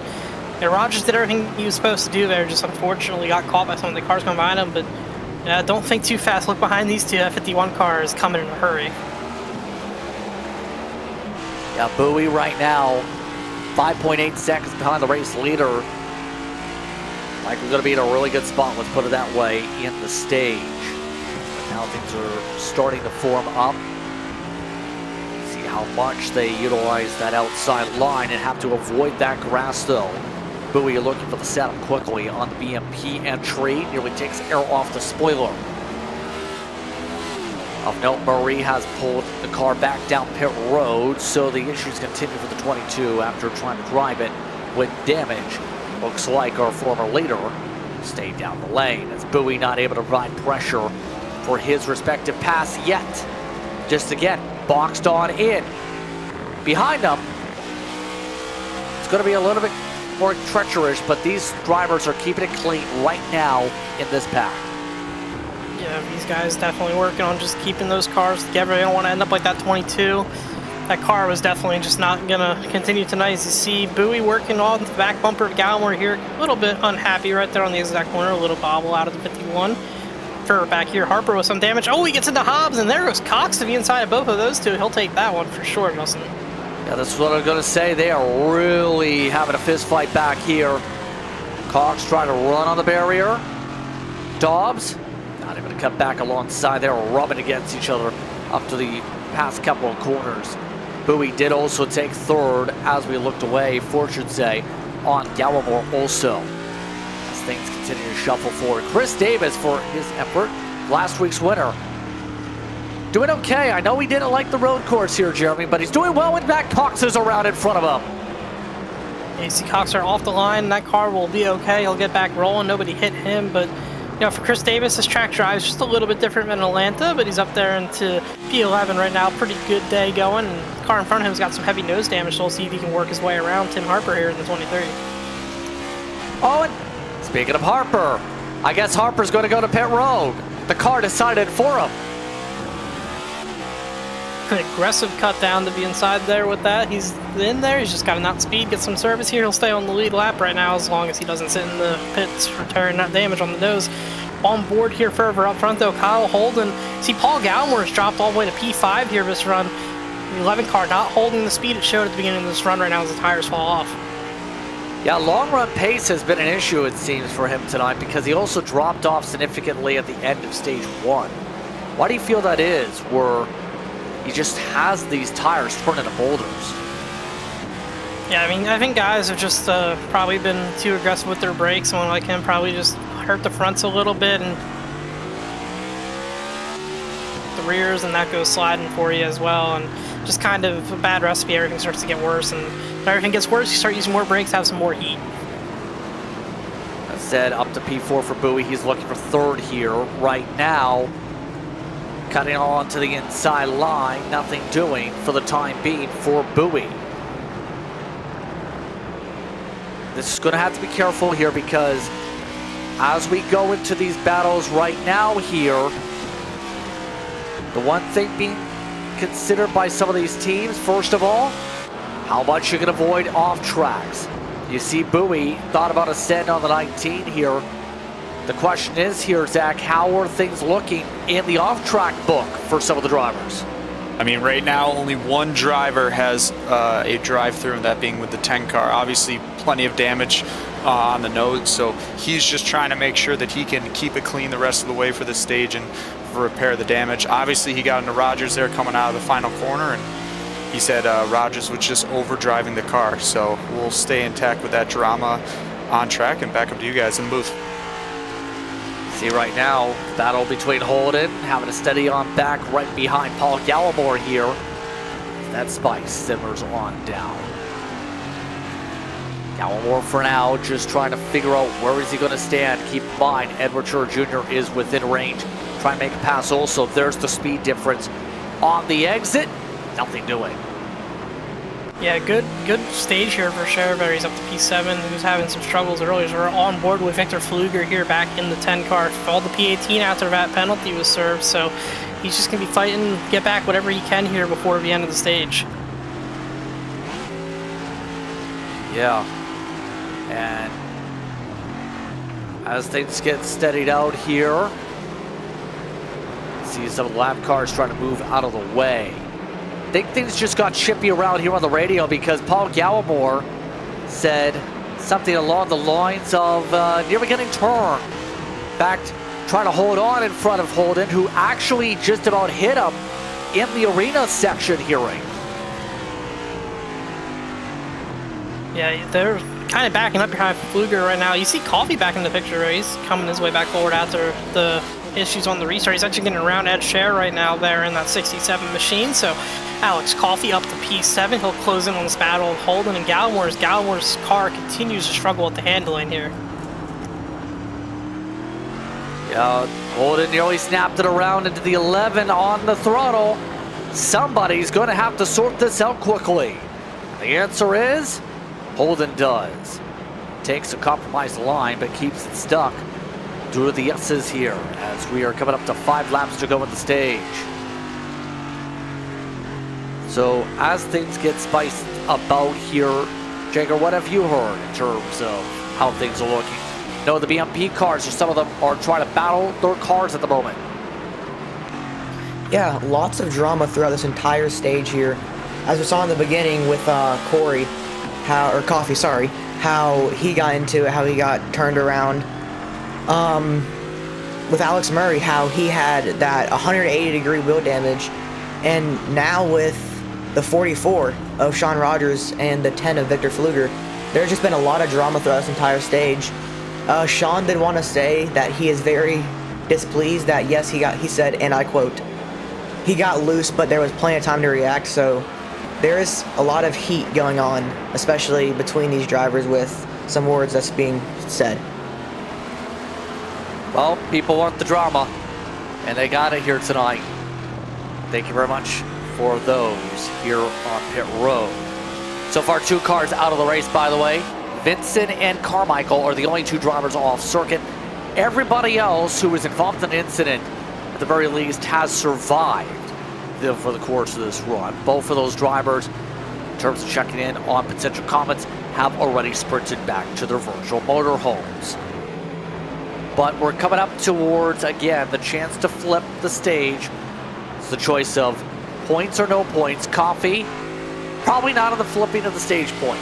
Brandon Feder Place, his lead is shrinking because Sanders is pushing it. He's down to under 1.5. Yeah, Barry's making some really good time right here on Feder Place. And you see Bowie, though, out back, though, has been closing on Sanders, too, putting some of that pressure on the 88 to try to go and get that 34 before he gets there. I think these two are going to kind of collapse into each other all at the same time with Bowie coming in on them as well. So we'll see how that goes here as Sanders. You just see he's nice, clean, and tidy through the stadium section. No real mistakes there as we take a look back here. Coffee by Gallimore now. That puts the 54 up to 6.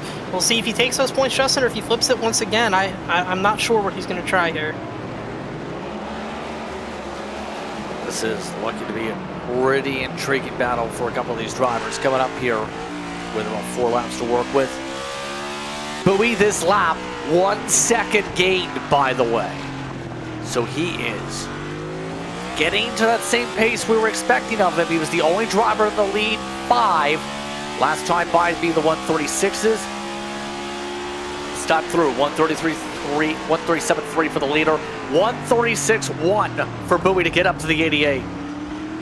You can see it in the braking there, Justin. He's just so much deeper into the corner, not really giving up anything on exit at all. He's just got that really optimized, and he's pulling the back bumper of Barry here. He'll try to set up that pass this lap if he can get it done. We'll see what he does as we head down through 7. I wouldn't be surprised to see Bowie try to make a run at it when we get to the stadium section later on in the lap.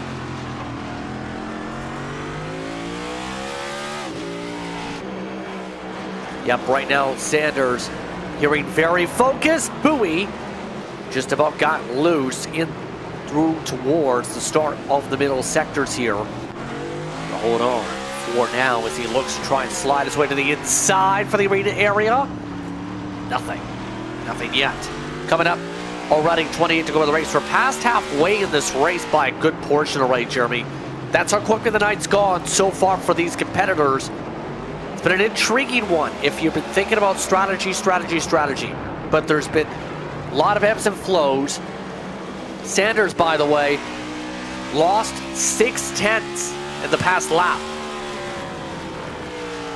Yeah, very just not hitting. I think what that really would be, Justin, he's just looking in the mirror more than he is in the windshield. His buoy's been getting bigger, and you start driving like that, you start to miss your marks. You hear a lot of drivers will say, look out the windshield and you'll go faster. And I mean, it really is true. When you're looking in the mirror, you just can't be as consistent or as smooth, and you'll lose time. But it's just natural when you're in the race car. Right? You want to watch that guy behind you and try to defend. You'll see here through rankings, just look at Bowie close up on that 88 car, and it's without putting any real stress on his car at all. Nothing doing, I think, right now for Bowie. He's right where he wants to be for stage 3. Up in the front, settle things on out. Can confirm one car, Rogers, nearly spun it again off the final corner. The flip of the stages are underway. You see Rogers is off and away. The next car behind him was Shane Davis, who just attempted the flip right here and now. A couple others may try it, but it's going to be close. We'll have to see if anyone else is able to get in on time. We're already at 3 to go as lap traffic takes the stage right.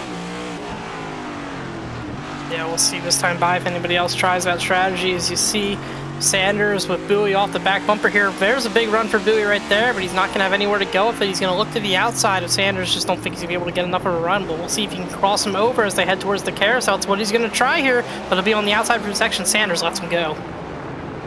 Gives up a point, allows the 51 to retake second.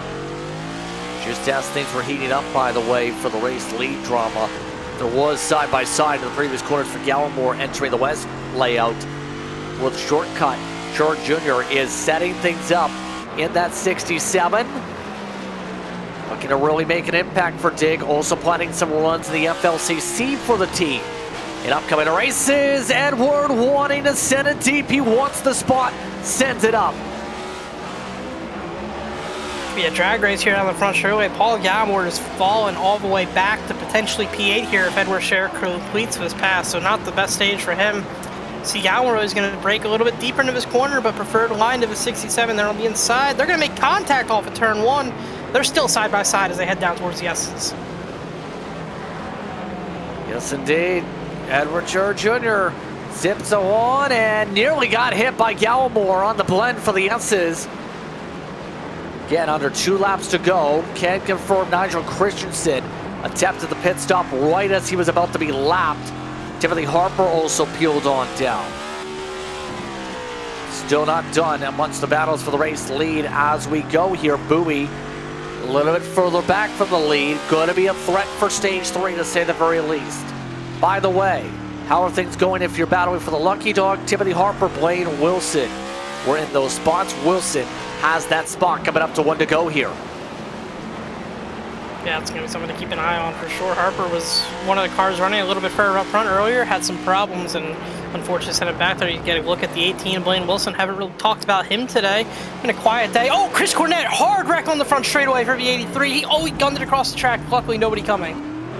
He did collect somebody, Alex Murray, his team boss, that helped attract him to Moonshiners Racing League competition. All I heard on the radio for the Top It Off Hot Sauce Company replay was Chris. We'll take a look here. Head down in the final 2 turns. Gets a lot of curb right there. Everything looks fine though, and just coming down here, and let's see here. He just lost it on the exit of the turn and overcorrected. By the way, Chris is in the wall again in turn 1 live action, so the car's broken. He is done for the day, might have just towed. It's been an eventful one, but look at this for the final lap of the stage. Bowie might be wishing he had an extra one here, Jeremy. He is right there. Yeah, Bowie's gonna see what he can do here. I wonder how much he wants this point right now. You gotta think he'd like to win the stage, especially after he just barely lost out on the first stage. This is gonna be really tough from this far back. Doesn't get the best entry right there either. It's gonna give some more space to Fetter Place. I don't think Bowie's close enough to get anything done right now. Yep, right now, Fetter Place looking to hold firm. Bowie looking to maintain what's been a solid point start in the top 10 in the standings coming into tonight. Like putting himself in a great spot with some of the drivers having some ups and downs here. And Pfluger already confirming this is the last full-time start. He is planning for his schedule. One more set for Bowie. Not close enough. It's Brandon Fetter Place who will take stage 2, brought to you by RS Button Boxes. He'll get it done over Brandon Bowie. Larry Sanders holds on to the top 3. Corey Moore and Kyle Holden stay stationary 4th and 5th. 19 over the 97. Then Alex Coffey was able to recover up to the top 6. We also have Sher Jr. and Dobbs able to cross. Gallimore, Cox, your top 10 as that will freeze your lucky dog battle. And that will see Wilson as your lucky dog. Potentially, no, it's going instead by Timothy Harper, who will get the wave around, should say. Good stage there for Fetter Place. Good stage win. Bowie works his way all the way through field. One in the grass right there as the yellow flies. But we think that was going to set up some pit stops here, Justin. Put us under the yellow flag once again for tonight's coverage of the PayRVA Grand Prix. Here for tonight. We'll take a step aside for a quick moment. When we come back, more coverage of watching Precision Entertainment Solutions.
Welcome back to tonight's coverage of the Moonshiners Racing League as we continue on with tonight's coverage of the GMD Janitorial Cup Series. Justin Prince, Jeremy Miller with you, Ryan Bauer, our producer this evening, and our busy crew of pit reporters hard at work to be able to dig up the storylines here today. Zach Case, Jagger Finley.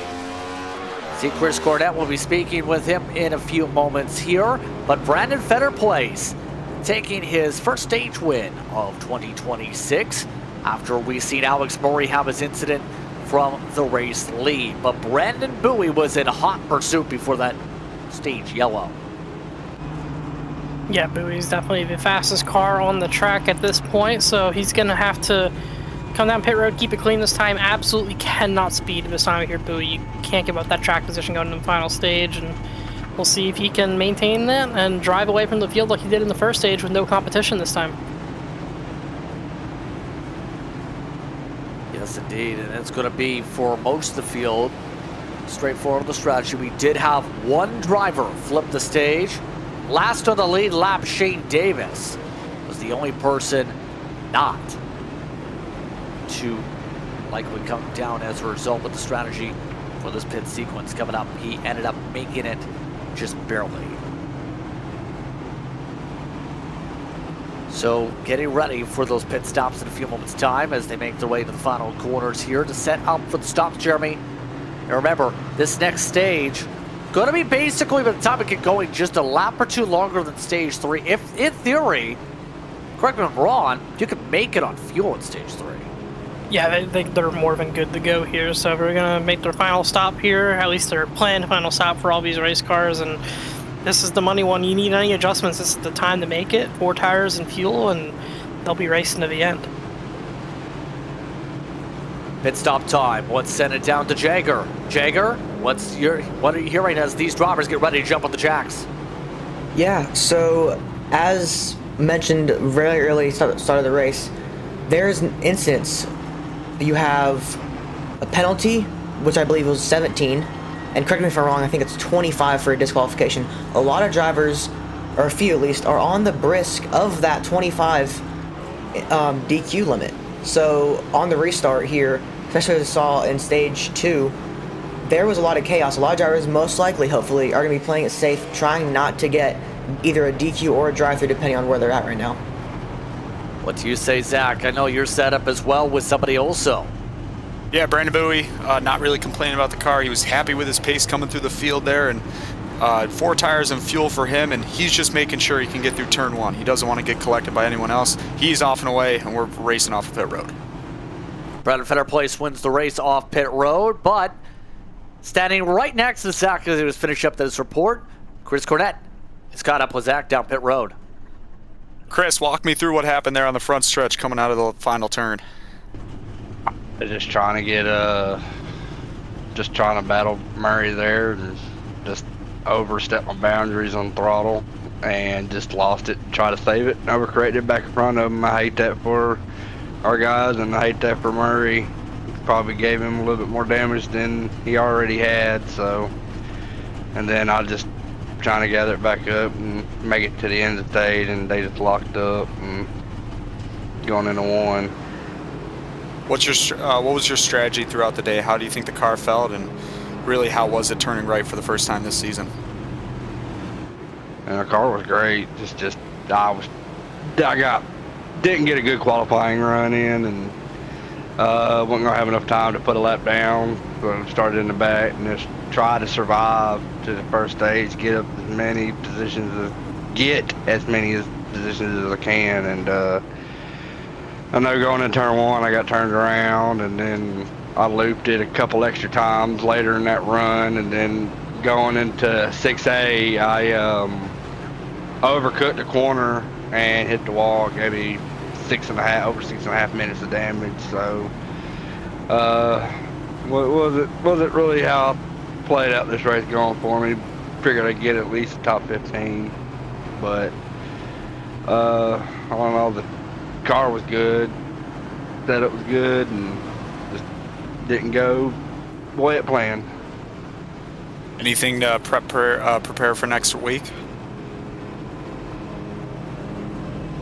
Yeah, just try to stay consistent, try to stay smooth, stay some tires. And I think we're going to Phoenix next week, so I like Phoenix. I love Phoenix a lot. Pretty good track for me, so hoping we can kind of gave better results out of next week than I did this week. Well, thank you, Chris. Chris is excited to go back to Phoenix, back to oval racing next week. Back up to you guys in the booth. Thank you very much, guys. As we get ready for the restart, we have some wave arounds. That will be Nick King getting the wave this circumstance. Getting ready for our 3rd stage of the evening for when we get back rolling. Shane Davis for the first time up front. Got some expectations with the win last year, Jeremy, but this year is obviously different. The 79 has had some struggles tonight. The BMP car is getting ready to go for when we get up to the Van Lilly Stickers restart zone this upcoming time by. Yeah, he put himself in position here. He's got the track position. We'll see what he can do with it. So Shane Davis, he said winner a year ago. It just has not been his night so far, but you can notice, Justin, that car is clean. It's been all repaired, and he's got a shot to go run for it as hard as he can now. As mentioned, Fetterplace 2nd, Bowie and Sanders are in row 2, Moore and Holden row 3, Coffey and Gallimore row 4, Cox and Catalano is still kicking and screaming after a slide into the barrier last stage. No start in the top 10 in the 92. He's had some wild rides here tonight, but he is still putting on some solid speed. Yeah, he's kind of been up and down. You see we got an onboard look with him, but keeps finding himself right back in that top 10. So if he can just keep it on track for the stage, he should be able to come home with a really good finish. see with family stickers camera viewpoint there, just staying laser focused as he gets ready to angle in as one of the red line cars. So a long way to set things up, 21 laps the distance. As said, we can make it on distance on the fuel here, but the tires, remember, are the big thing. So now, you know the angle of the situation. We already know incident points are going to be the conversation. You heard Jager's report in particular, Jeremy. A few of these drivers we've seen a lot of contact before are going to have some panic, to say the least, if they keep on clipping those off tracks. Yeah, you got to be careful. Obviously, each driver knows their own situation where they are here. We know Fluger already had that black flag, so he'd be looking closer to a DQ as those progress for him. So, gonna have to keep the cars clean, and got a lot of concern for some 4X as you head down into turn 1 on one of these restarts as well. Yep. So we'll find out how this plays out here on the restart. And remember, COTA, very action-packed track. The interesting thing will be eventually in a couple of years, Jeremy, when we have that updated pit paddock, that pit club, going to be up the hillside in turn 1 to add to the visuals, make it different on how you get those stems. Yeah, visuals always getting better on these tracks in the sim, but I mean, even fresh pave job here looks nice, and they've gotten things going. As you can see, this nice overhead look. They're coming down the restart zone. Family stickers restart zone. Remember, it's on that green spot there. It looks like the inside line got the better jump. Barry Sanders, who told the field to zone, missed it. Green, green, green, back underway. Davis with a good launch. Bowie looking to clear for second. Bowie looking to clear for the lead. Bowie nearly sends himself wide. Several drivers lock it up in the background as Bowie clears for the race lead. He's back up front. Last week's winner, Chris Davis, got the worst of everything there in turn 1. Barry Sanders also on the short end of the stick. Brandon Bowie, though, aggressive, overdrove us enough to take the lead and kept it on track, and he's going to try to set sail. Yep, all of them trying to go bumper to bumper in the battle for second. I think a scrape may have happened for Coffee in the barriers, but everybody else maintains for now a little bit of a bubble, to say the least. Again, at least one car, Barry Sanders, went around. Brandon Bowie using all the off-track like earlier. Everybody else looking to try and figure out where their patterns will take them for the course of this run here. And right now, Feder Plays already back by almost a second in the battle for third and second. Yeah, these guys all fighting hard for these positions on the restart. This is the easiest time to make those passes, so you'll see guys pushing it a little bit harder than they will at any other point in the run. Fresh rubber, cars on top of each other, a lot of stacked ups. See Alex Coffey working off the back of his teammate there, Corey Moore. He's had an up and down day. He's looking not to make any mistakes for stage as we take a look at it, top it off, hot sauce replay. And you mentioned the 88. He's been able to recover. Remember, turn 1 was where he went sliding around, hearing on reports. And these restarts can be very finicky. We'll look at this for the full angle view off the launch. Because, remember, first things first, Jeremy, he was caught sleeping. Yeah, it was not the best launch for Sanders. You'll see here they come down after his corner. They quickly get into that restart zone right there, right away in the restart zone. And there went the 79 to Davis, and the 88 just did not launch at all. Yeah, and then it gets worse from here because when you have an overlap like we've seen a couple times tonight, lots of chance for contact. Big said that was Chris Davis locking up the buyers, but Sanders did this on his own. Yeah, Davis just got sent there, but Sanders in the outside there just got sideways on his own, lost a lot of time, had to get back rolling. No harm, no foul, no damage to the car, but a lot of track position lost. Now turn 1 was a little bit adventurous here, and Rogers just got a bit of a push and shove contest with Alan Dobbs. Significant contact for him. So we'll get a chance to look later on here, but Alex Coffey with all this is running away with a top 3. And it's not done for 4th. Look at Davis, holds him off. Something finally going right here for Coffey. Davis trying to maintain the track position. He stayed out. Remember, he restarted P1 on that final restart, so back to P4 right now in front of Corey Moore. You see Paul Gowan behind him. They'll be looking to try to keep his tires together better in the long run than he has the rest of the day so far in the 11. Big dive there by Morvo trying to look for a way around Davis. Yeah, for reference, Shane Davis 18th of the points coming into today to start off the season. Plan and block things out as we figure things out for how this pack will steady out. Gallimore also in the short one. See Fluger. That's where Dobbs recovered. We talked about the shoving match with the 35. Lost control out of turn 1. He only clipped the car who pushed him. Dobbs seems to have a good car. He wants the top 10 back. 3 wide. Yeah, big time 3 wide right there. We're going to be, I think the 10 out there is going to have to give it up. He is, and Harper's going to give it as well. So Dobbs there, P10. He had some contact on the restart as well, getting going through this field. So that's 10th, 11th, 12th. Oh, one way off wide there in the background, and the S is behind these guys as he'll get back on track. Doesn't lose any positions, actually, though. That was Barry Sanders you're referring to, and Dobbs into the wall. Dobbs slams the barrier down, puts his car into an imprint for the West cut through, and Dobbs is destroyed. Just made a mistake there. We talked about it all day. That spot is where that could happen, and finally bit somebody. Dobbs just destroyed his car there. You see Catalano going by him here now, so Dobbs not going to be happy with himself after a mistake like that. Yeah, his car looking very evil. Catalano nearly knocking through him there on the side-by-side. Can't confirm drive-through. Alan Dobbs has issues, and so the 35 on top of the damage has to come through and serve the drive-through. So things have spiraled from a great day for Dobbs to a disastrous one. We'll see here as he comes out. This time he's going to pull down pit road, probably serve that penalty. That is what he's going to do. A lot of damage on that machine as well. So even after he gets this service, that car is still not going to drive the same for him. That's going to be something he has to deal with the rest of the night.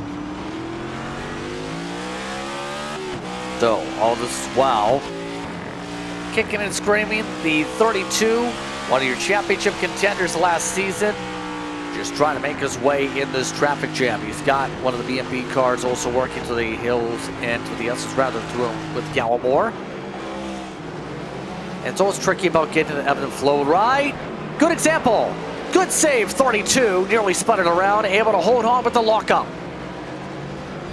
Yeah, just been mistakes tonight out of Matt Cox. Really out of character for him. I know he's not necessarily the most comfortable on road courses, but just kind of keeps finding himself in spots where he's made up some spots and he'll make a mistake. I see a lot of smoke there, though, when he's driving through it there. People are just having issues all over the racetrack right now. Shane Davis. Kenny Real also just came down pit road with issues. Sean Rogers just had to tow the car also. So there's a lot of chaos all of a sudden. Rogers just picked up a meatball flag in the 44 car. We saw Rogers have issues earlier. Finally put the car onto the trailer with that one. You see on board here Ed Scher in P7. He's been quiet tonight. We saw some damage for him at the very beginning of the race, but since then he's kind of just kept it on track in one piece, and he's getting rewarded right now running in the top 10. Yeah, so cars are falling like flies all of a sudden with some of the attrition popping up here. Battle for P3, still keeping relatively close in the choo-choo train. In this circumstance, Moore peeks to the inside, nothing doing. So what do you do to try and really separate yourself now at this point of the race? Because some of these cars have been glued together all race, and we know others like Coffee and Company are trying to find a way to get that glue remover to stick. Yeah, right now we're just looking at all of it comes down to the driver. You're trying to manage your tires, manage your pace, but most importantly, manage that car. I've seen a lot of guys taking themselves out here with attrition, so you can't make that mistake that puts yourself either behind the wall or down pit road with a drive-through with these incident points climbing as the night progresses.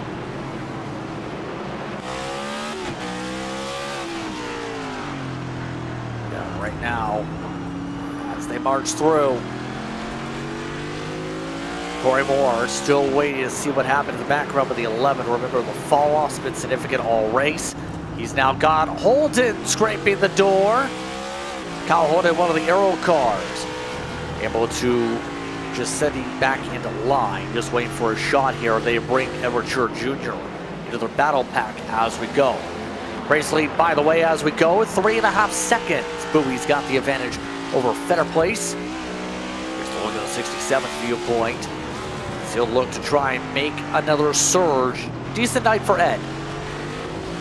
Yeah, you see this line all the way up to Coffee right there is P3, so a lot of positions here under a blanket, and you see a few cars even there off the back of EdShare as well, kind of in this race. So a lot of positions to be had here as we still have 16 to go, and a lot of time for some drivers to make some moves here on one another, maybe some makes. Oh, there's a mistake right there out of Edward Scherer Jr. He finally made that mistake. He went around there in turn 1. Oh, and he just hard contact from behind there with Victor Pfluger. That's going to push Pfluger really close to that incident limit, Justin. Yeah, that is going to bring us to a top it off. Hanso's coming to replay. No incident penalties popping up through. But you've seen it. Talk us through this 67th incident. Yeah, I mean, you can see how much deeper he gets into the corner here than those in front of him. Locking it up right there. Just gets into the 97, kind of puts himself around. He's going to spin it back around, trying to get back going. And the 10 comes out of the corner and just hits him right there. And that'll definitely be a 4X looking at that contact. I don't think the 67 got damage from it, but I think the concern absolutely is that for at least Edward, that is a string of 6 incident points potentially in the span of about 30 seconds. Those points absolutely stacking up. Can't confirm. Zach, what's the paddock like for Victor? Because remember, he's already at the drive-through. It's not really panic, it's more frustration out of the 10 camp right now. Lots of damage on that nose. They're at 24 out of 25 incidents now, and really it's just bringing it home in one piece and keeping it all on track. Unfortunately, Victor pretty frustrated, saying it's almost like a rookie's race out here. Back up to you guys. Well, do you consider yourself a rookie, Jeremy? Yeah, I mean, I get where Victor's coming from with the way it's looked out there, but I mean, he's just kind of been the victim of everybody else's circumstances tonight, so he's probably feeling back to when he first started sim racing in those rookie splits, and, you know, I don't necessarily think that's necessarily what the whole race has looked like, but for him, it definitely has felt like that in the behind the scenes, and I've had that before for sure. One thing is, he's still in the top 10 as we're running right now in the course of this race. So Eric Catalano was in the same boat too, as we keep an eye on the battle for third. Yeah, these guys are just stacking them up as we go on here tonight. You see Moore and Coffee right now. See 2 different approaches. I haven't really hit on that tonight, Justin, but there's some different philosophy, especially with that corner here, whether or not you want to be over those rumble strips in the braking zone to get a wider arc into that turn, or if you want to be down in that asphalt to have a smoother braking zone. If you get your car handling those bumps right, you can gain a lot of time by making the track wider on entry. Yeah, and we're seeing a few of these drivers really stretch out these limits tonight.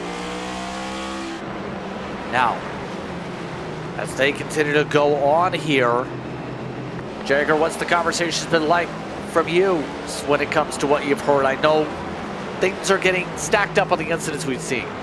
Yeah, thank you, JP. Yeah, lots of people, they're talking mainly just about hoping that other people will go over that incident limit and either get a drive-through or a DQ depending on where they're at with their incidents at the moment. Hoping on people to make subtle mistakes, going off, missing braking corners, going a little bit too wide, even the tires screwing them over. And people are just gonna hope right now on other people to make mistakes at this time. We'll find out who makes those mistakes, as Victor's gonna have to do it. Oh, you see that lift. Really trying to avoid that bumper, obviously. Nearly hit it on the 67, getting parked in front of him. Yeah, I mean, both these guys got to be nervous right now, because after that one, Ed's definitely got to be close to the 17 for the pass-through, and we know Victor is 1 away from a disqualification, so you know, just got to really be tiptoeing around. Trevor's got some heavy racing all over the racetrack right now, and you know, an issue could pop up anywhere for any of these drivers as you see them running Trevor Vissard. A lot of moves poking underneath here yet again. Sanders thought about some moves. A little bit of scurrying here. Matt Cox amongst those having some 3 wide pop-ups. Hold it. Looks inside. Shane Davis now takes a look, and Cox is to the inside wall. Cox has just taken that same exact path multiple times tonight, just sideways off the corner, doesn't hit anything, gets back going. Looking off the back of Holden right now, you see Gallimore, he's slipping backwards again as these tires fall off, and right now that's just, you know, a free spot for him though if Cox making that mistake. And again, plummets down to the edge of the top 10, top it off Hanso's company replay. Let's take a look. pretty heavy contact right there between him and Holden with that, so we'll be interested to see if that damage affects either one of those race cars. Back bumper definitely got some damage on the 32's case. By the way, can confirm Rogers, DNF, smashed hard turn one wall, to put it that way. Kenny Real, confirm, out of the race. As they march around, Corey Moore looking to ride those curbs deep under the brakes still. At this point, they are near identical on lap times, by the way, nothing doing on the difference. Yeah, these two have kind of been right on top of each other. Once again here, you see those two different velocities I was mentioning. Oh, Fluger has it. That is it. Victor Fluger just got disqualified behind these guys. Can confirm, 10 car is out, and that was with his own doing. So we'll see about that situation as we go. We're still keeping an eye on the battle for third, so we have our first disqualification. In fact, we've had two. Timothy Harper also hit it, Jeremy. Yeah, I think those two right there together, so that was just unfortunate for them, and you know, that's something to keep an eye on. I think we probably got some other drivers that are close as well, so we'll keep this going right now, and we know I think it was Catalano said he was one away, and I'm sure there's some others out there we don't know about. So right now, these drivers continue to zip, so the issues are starting to pile up for some of the drivers. But, as mentioned, Rogers amongst those on the DNF list. Zach, you've caught up with Sean. Yeah, standing with Sean Rogers outside the infield care center. Sean, what happened out there? What went wrong for you? It's just frustration. I mean, we had a fast race car. BMP definitely hooked us up with a good car, but yeah, I ended up going over the incident point limit. I had to do a drive-through, and I was 20 seconds away from everybody, and I kind of just rage quit and shoved her in the fence, called her a day. I had enough. Are you happy now? We had 2 super speedways, we had a road course, now we're going back to an oval. How do you prep for next week at Phoenix? Oh yeah, I'm very excited to get back to oval racing. You know, kind of, you know, the super speedways in a road course, I don't want to call them necessarily gimmicky, but they're different. So ready to get back to the roots of, you know, kind of why we all do this and go back to oval racing. I've been doing A-Opens all week, and I'm going to have a decently fast car, so looking forward to just, you know, getting back to your standard ovals. Well, thank you, Sean. The 44 car DNF tonight here at COTA. Back up to you. Thank you very much, as Rogers will go back to the discussion points after that one. We're down to 12 laps, coming up to 11 to go, by the way, of course, this race, as Paul Gallimore has reached its fall-off time. Old clock on his meter. Shane Davis is pitting, Jeremy. I don't know if this is strategy or black flag for Davis, but he's going to give up a lot of time here, and we'll see here on board as he rolls through pit road, whether he hits the pit box or not. See here, he's got to lay quite a bit down pit road, but Never reached 17. I think that's probably the reason. So it looks like for him, no repeat, obviously, for the race win, but that's how close things are getting when it comes to some of the DQs popping up. Sure, Jr., he's looking for a top 5 on his opportunities here. He's looking for 7th. There's the 7th, the 32, who's had some bobbles here today.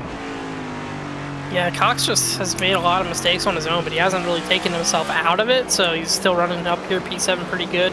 Saw Cher had the mistake earlier in this run, still P8, so going to be an okay finish for him right now as this runs. You see Matt Cox a little bit wider than Ed, and going to carry that momentum as they head back down towards the stadium section. So it's getting a little bit decisive for a couple of these battles. It's your closest battle now without to separate amongst your top 10 for now. Well, we're coming up to 10 to go. Over the course of this race, it's been a busy one to say the very least, but a lot of these drivers have to be thinking, hey, Phoenix is up next, and right now, Catalano's still surviving on 24X. Yeah, I mean, being one away is really scary because just one tire slipping into the grass could end your night, but P12, nobody really around him right now, so he's able to just pace himself and try not to make any mistakes. And all of this as well, you can see how laser focused you need to be to keep a clean lap. Bowie's lead, by the way, has also grown up to 6.7 laps in terms of his focus. And thinking about that thought process here, going to be interesting how things go out, Zach, because the leader is looking for his first win in this series. Yeah, I just talked to the crew chief there for the 51 camp, and they're just saying, let's keep it smooth, let's keep the tires under us and give the lappers plenty of room here. They got under 10 laps to go now, and Brandon's really just trying to bring it on home. And Brandon, very accomplished. You've raced against him, Jeremy, in particular. Remember the days of RSR. How would you describe what we've seen from him tonight to be able to have such a strong run early on in the season? Going to be likely top 3 in points at minimum, you'd have to think, to start the season. Yeah, it's just a great run early in the season. One of the better runs I've seen him at a road course. Is not to say he was ever a slouch, always very competitive, but I'd say this is about the most efficient I've ever seen him driving a car at a road course. So really good run out of him, and he's always just a really strong competitor. And if he's running this good at a place that I wouldn't say is one of his best tracks, he's going to be a force to reckon with as they move on from here. Sure, Jr., by the way, is still trying to figure out a way around the 32. Barry Sanders. Give Barry a huge credit. He was one of the drivers who had to drive a far way back to get back here. After that slide at the start of the run, he has a chance to maybe get to as high as 7th here. He's been running the quickest out of this car, group of 3 lately. In fact, his average pace is about a second quicker than Matt Cox over the past 5. Yeah, Barry running some pretty good laps right now, and shouldn't be any surprise for us to see that he's just been a pretty good, consistent road course racer for quite a while. So we'll see how many more of these spots he can get back as they go. You see a slow car up here on the left, going to be close call there with Ed Sher Jr., but he's letting all these guys go as they head down to the Essence. Lap traffic being very cordial. Can say Alex Murray, for those curious, who was in contention for this win earlier on today, is on the track. Amongst some of the drivers like Jose Medina and Nigel Christensen, all those drivers are thinking points, points, points. It's not as simple as win and you're in. And Sanders tries to take a peek here for 8th. It doesn't work at all. We'll say the championship format is changing how people are even approaching incident limits on if you just stay on the track and stay in the session compared to, oh, I can't walk myself in this week. Let's focus on the next one. Yeah, I think it really just shows you, like, I mean, we're in race 3 and we're already talking about it and they're already thinking about it, right? So I think with this change over the all season, you heard a lot of people talking about it. They don't think it's going to be that big of a deal. It's not going to be that big of a difference. And I think this is just absolutely shows you that that is completely incorrect. It changes the philosophy a ton, and it really brings us back to a more natural state of racing, in my opinion. The stage is still kind of for a loop, and it's going to be part of it for a while here, but it does bring us back to that better feel, if you will, of really racing for everything you can out there on the track. Oh, how about add some incident points there? Little contact, not going to be enough for triggering either. Past the markers, Gallimore will lose some time though. Matt Cox used the bump that time and smashed his front end. Yeah, those two are teammates there, so that's a pretty hard contact for 2 affiliated cars, and you see Gallimore just pulled over and let the other guys go by. Just, you know, it's been the story of the 11's day, Justin. He just hasn't quite been able to hang on to the pace over the runs and started to fade right there and then got some help along the way. Yeah, I heard from Paul Gallimore, everybody just go. So I think Paul is in frustration land after that one. So he'll just try and keep from any more incident points, get a top 10, move on after what was a good start to the season with the super speedways. After the talking points at Daytona, Paul Gallimore going to finish out today at least middle of the road in the point standings. But still we have 7 laps to go as they continue to fight. Yeah, still see some battles up here. Barry Sanders got into the back of Edward Sher Jr. now. Matt Cox still just up there in front of them after that incident with Paul Gallimore. You see some damage there on the nose with Cox from that. So these guys still fighting for that 6th position. These are all really good points paying days, and all these guys are also looking to keep their cars forward, though. It's worth losing a spot over Reckon at this point in the race for sure.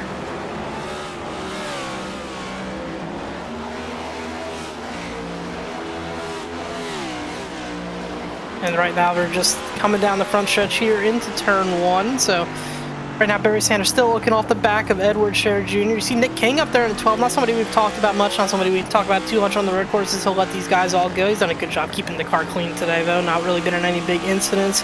Matt Cox falling back to these guys. I do think that damage is hurting the nose of that car just a little bit, and especially through this section here with the S's. You're going to see a lot of push when you have all that nose damage down in the turn 7. Here comes the slice and dice. You see the check up with Cox nearly hitting the barrier. Now the run. 67 looking to the inside. Cox on the outside. Earlier break. Is he trying to let Ed go? Yes, there goes the Nuke Dig team member. Here comes the fight back for the BMP entry, though. Cox not making this easy. Knew the path. Allows the gap to open. Sanders nearly jumped through the door. Instead, nearly got his finger squished. These guys all stacking up right now behind Cox. You'll see here down in the carousel, you see Alex Murray off here. Obviously not the day he was looking for in the 22. He's just going to be a spectator to this one, watching these guys sort it on out in front of him. But he's got a team car up there in this mix, so we'll see if maybe he can do anything to try to help out one of his teammates. All this is getting to the interesting mark of 6 to go, where these battles intensify. Coffee has gotten close to Federer Place, by the way, in his fight. Technical issues. 67 still going to not impact him too much. Look at Sanders, though. He's taking a chance. Does that work? No. That's a good clean dive there by Barry. He didn't overdrive it, showed his nose, and didn't really lose anything for it either. Still right there, and that's how you should race somebody in one of these things. So you like to see that out of somebody, and after some of the bad dives we've seen earlier by some others, that's a good example right there of how you're supposed to try to do it in a place like this. Yeah, all of them lined up bumper to bumper as we continue on here in this battle. Coffee, we referred, was closing in. Now he's just about there. Coffee with a chance to show why he was one of the better road course racers last season. Yeah, he's been working this time down on Federer Place a lot over the course of this run, little by little, chipping away at it. So he's going to have 5 to go when he gets to the line this time, still working on this, and we'll see if he can get closer to Federer Place, make a move for that P2 finish. I can tell you Coffee definitely wants it, especially after the day he's had. He would be relieved to find himself finishing second here. Yeah, especially with how many times he had to claw his way back up to the front here, when he let the 2 laps to get himself on the lap count board. 7th. Still sees a slide. There goes the 67. Murray comes on through his lap traffic as well. So Barry Sanders able to pick up a spot after the drifty drift. Yeah, good job there by Sher to hang on to it without making it any worse for himself. Sanders gets on through to 7th with that. A little bit up the road as Cox and P6. See Murray, that car is not for position for these guys. He's several laps off the pace right now. Sanders though going to try to set his sights forward now, see if he can go chase down Matt Cox since that 67 got out of the way for him there. Less than 5 to go here though. Better place. Staying to his preferred group to the outside to set up in the middle sector, working through 9, 10, 11 onward. Where does Coffee set this up here? You can see how close he's getting on the apexes. Yeah, Coffee's smart. He's going to use his tools there in the car. He's going to try to get good runs off the corners, heading the straightaways, and get somewhere that he can dive. And we'll look for it off the final turn, see if Coffee can set up a run in the turn 1 this time. But he has not been as good the past few times through the final sector of the track, and that's really hurting his ability to try to set up this pass on that 34. There goes the peak to the outside line. Lost him a little bit of groove as he missed the apex out of the penultimate corner. Gets a decent cut though coming out of the final corner. 4 laps to work with. Gap to the leader, by the way, 7 seconds for Brandon Bowie. Close in for the checker flag. Coffee deeper in. There's Bowie as he continues to just hope for no one to hold him up. Coffee looking for someone to hold up the 34 maybe to have a shot. Yeah, Coffee's just definitely better in the 34 now, but I don't know if he's better in the right spots, and it's making it tough to make this pass. You know, you can be faster than somebody through almost all the track had a place like this, but they're better than you in the corners that lead up into those passing zones. It's really difficult to get anything done. And right again there, he just loses a little bit of time headed back up towards the passing zone here, and it's just making it really hard, even though he makes up all that time everywhere else, to really make a move on that 34 car. This is your closest battle on the racetrack, by the way. Things have separated between Sanders and Cox to more than a second, and their battle pack. They do have traffic. Jose Medina feeding Dirty Air. Haven't talked too much about Dirty Air tonight. But there goes the 24 moving to the inside. Medina out of the way. Coffee can't take advantage of the traffic in this case. Yeah, Dirty Air definitely plays a role here, but a lot of mechanical grip as well, so you can kind of fight through it. Take a look back here, Edward Sherrod Jr. He had that big slide a few laps ago, and he's worked his way back to the back bumper of Barry Sanders here. He wants to take a shot at taking P7 back from that 88. You see a good run there by Sanders into the carousel, gets a little bit of separation back to the 67. Yeah, right now, a little bit too far back to be able to take a lunge, though. That is the critical thing. See him really drifting these wheels, though. Trying to find some sense. He also has Murray riding right behind him, seeing what happens in his circumstance. For Alex Murray, at the very least, 23rd. Like where he ended up finishing here tonight after leading 22 laps earlier on tonight.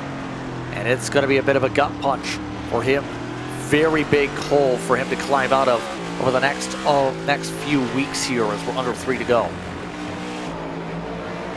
Yeah, I mean, Murray's got a ton of talent, so I don't think he'll have any issues making that out as the season goes. But he's just got to cut the mistakes out. Super speedway races, they are what they are, but he was a prime candidate to win this race and made a mistake, and you just can't afford that in this type of season. Oh man, Scher cut that really close to the tire barrier. He's getting after Sanders right now. Checking in up front, by the way. 2 laps to go. Long-time iRacing veteran Bowie continuing to hold serve in front. Take 2 to go this time by. By the time he ends this one, 22 laps led. Will tie for the most laps led on the evening. By the way, checking in on Paul Galmore's circumstance, you've seen him fall back a little bit, trying to hold on for 9th. But Bowie, him and Murray had speed all night, and Bowie actually followed Johnny Shade's braking mark. Locked the rears up. Yeah, right now, if you're Brandon Bowie, you just gotta not make mistakes, so definitely no reason to push the car. You got it over about a 7-second lead on the car behind you, so looking off Shane P. Davis's nose here, though. Got a little bit of a run here, not going to be able to do anything with it just yet. Trying to set himself up for a dive in the turn 1, though, and Chris Davis' brother. Yeah. Chris Davis looking at least to be able to score good points here, getting our top 10 up on the board after the win last time out. 87 hugs the inside. Davis, the other Davis, and Shane. Not even got the peek around quite yet, though. In his circumstance, we close up this race. Look at the run by Shane. Here we ran over Chris. Yeah, it's always an interesting battle when you get these two together. You think about back to the bushes in real life for years and years with each other. So always a little bit different race etiquette between the two. You almost think they race each other harder, though, Justin. Just want to beat that one that much more than any other one out there while you're also trying to take care of it. Creates a very unique scenario. Really does, and you're seeing that right now between the family members. We get ready for what will be the closing lap of the evening. Coming up to 1 to go, brought to you by League Gaming. Final time around for Brandon Bowie. Bowie, after seeing what's been an up and down night, remember, he had to come back from a speeding penalty during the first stage caution flag. Had to come back from the teens, immediately drove up to 2nd in less than 20 laps. And now is 3/4 of a lap away from his first win in this series. Yeah, Bowie's just one of those guys we've hit on. He's been around forever. If you've been on the service in any different circles, you probably have mutuals with him if you've never heard of his name, but he's just one of those glue guys on the sim. So just one of those people you're always happy to see run well, and he's having a good one here tonight. Oh, some contact though, further back. Sanders and Edward Scher Jr. heavy contact. I think that might be a penalty for the 67. Oh, that might not have gone the 4X though. Yeah, no incident limit, can't confirm in that situation, but Brandon Bowie just has to be able to survive a couple more clean corners and what has been a very good night on the road course for him. Bird tempers flaring on the radio once again with 67 and the 88, but that doesn't matter in the case of Bowie. He is crawling this car to take the checker flag for the first time this season. Brandon Bowie come out of the final corners and get himself up on the board. His first GMD Janitorial Cup Series win comes at COTA. What a race, what a comeback. Bowie gets it done here at COTA. Just an impressive drive by the 51. Made the one mistake on pit road early, but he didn't put a wheel run wrong all night. Fetter place though, going to bring it home P2. He holds off Alex Coffey's late charge. Those three will get the opportunity to celebrate on the podium after what was a wild night for a couple of those names there. Moore and Holden also holding on. Scher Jr. has said God and will with Chippy with the 88. Here comes the chippiness with the family members though. Both Davises looking to fight. Chris holds up. No, he might not. Shane got loose though. That gives it to Chris for the top 10. Good respectful battle there between those two. Round out our top 10. See Fetter Place and Bowie. These two are teammates, so good 1-2 finish there. They spent all night together, working together, and see a nice little congratulatory bump. They'll get the chance to celebrate things in a few moments or so. You're ready for the Victory Designs victory lane here.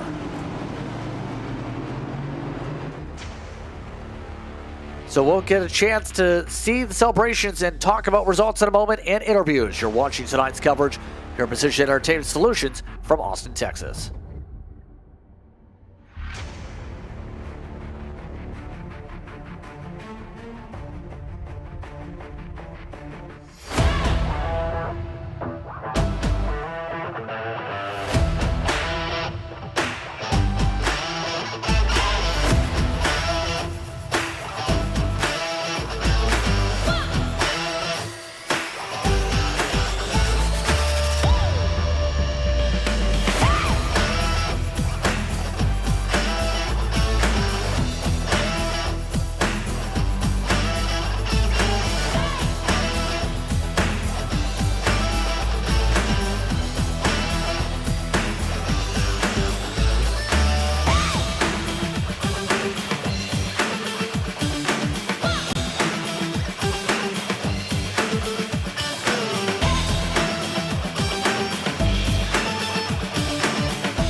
Celebration is on for Brandon Bowie as he'll take a trip to Victory Designs Victory Lane.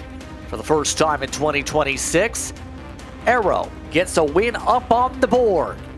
When it comes to the road courses here this season, Justin Burns, Jeremy Miller with you, part of the broadcast crew in the booth, Ryan Bauer, our producer. Here's a look at your unofficial race results for the PayRVA Grand Prix. Bowie and Fetter Place, Coffey in the top 3 also. Those drivers standing on by. Moore and Holden finish in the top 5. Then Matt Cox is able to hold on 4-6 by 3 seconds over Sanders. Scher Jr. here, he had some lockups that cost him a chance for holding on to 7th.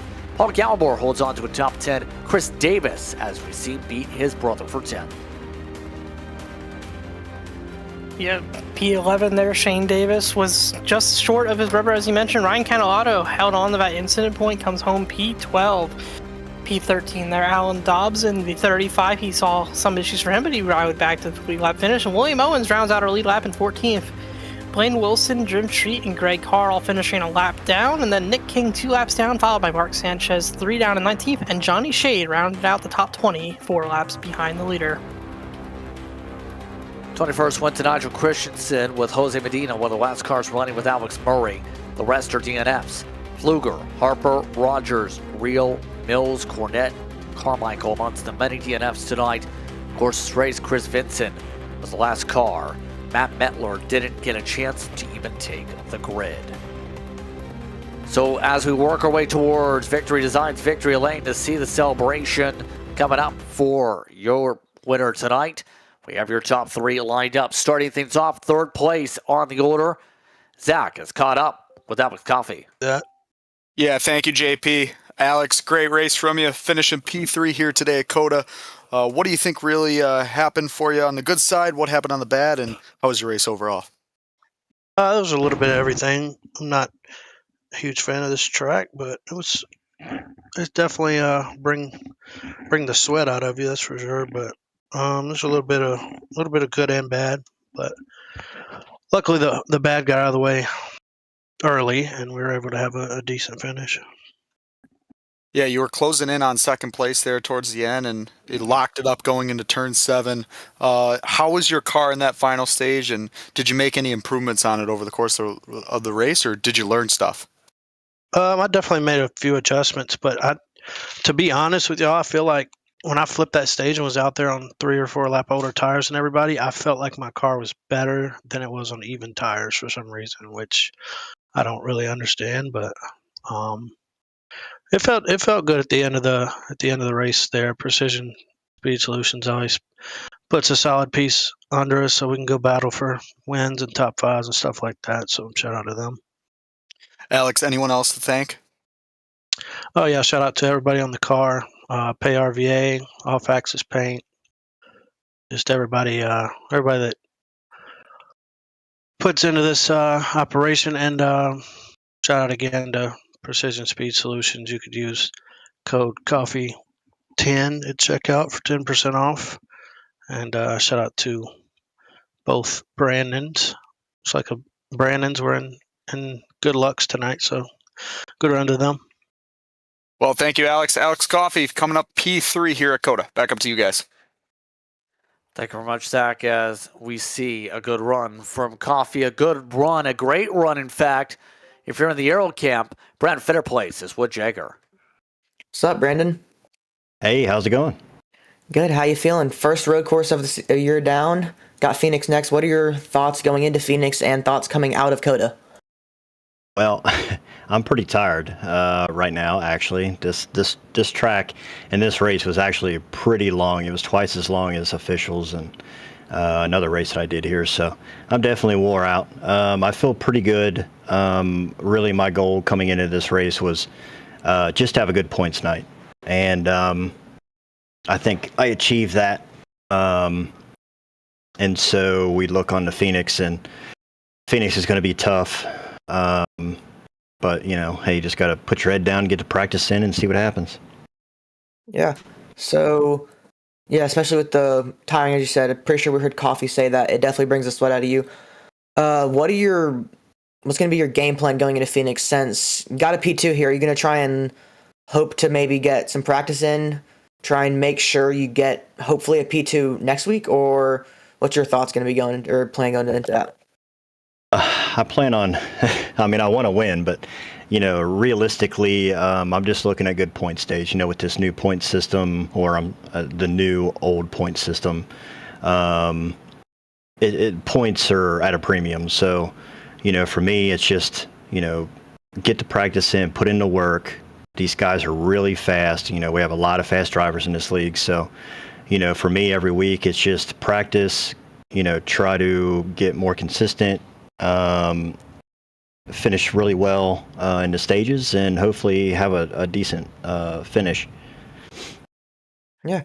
Well, anyone you want to thank, shout out?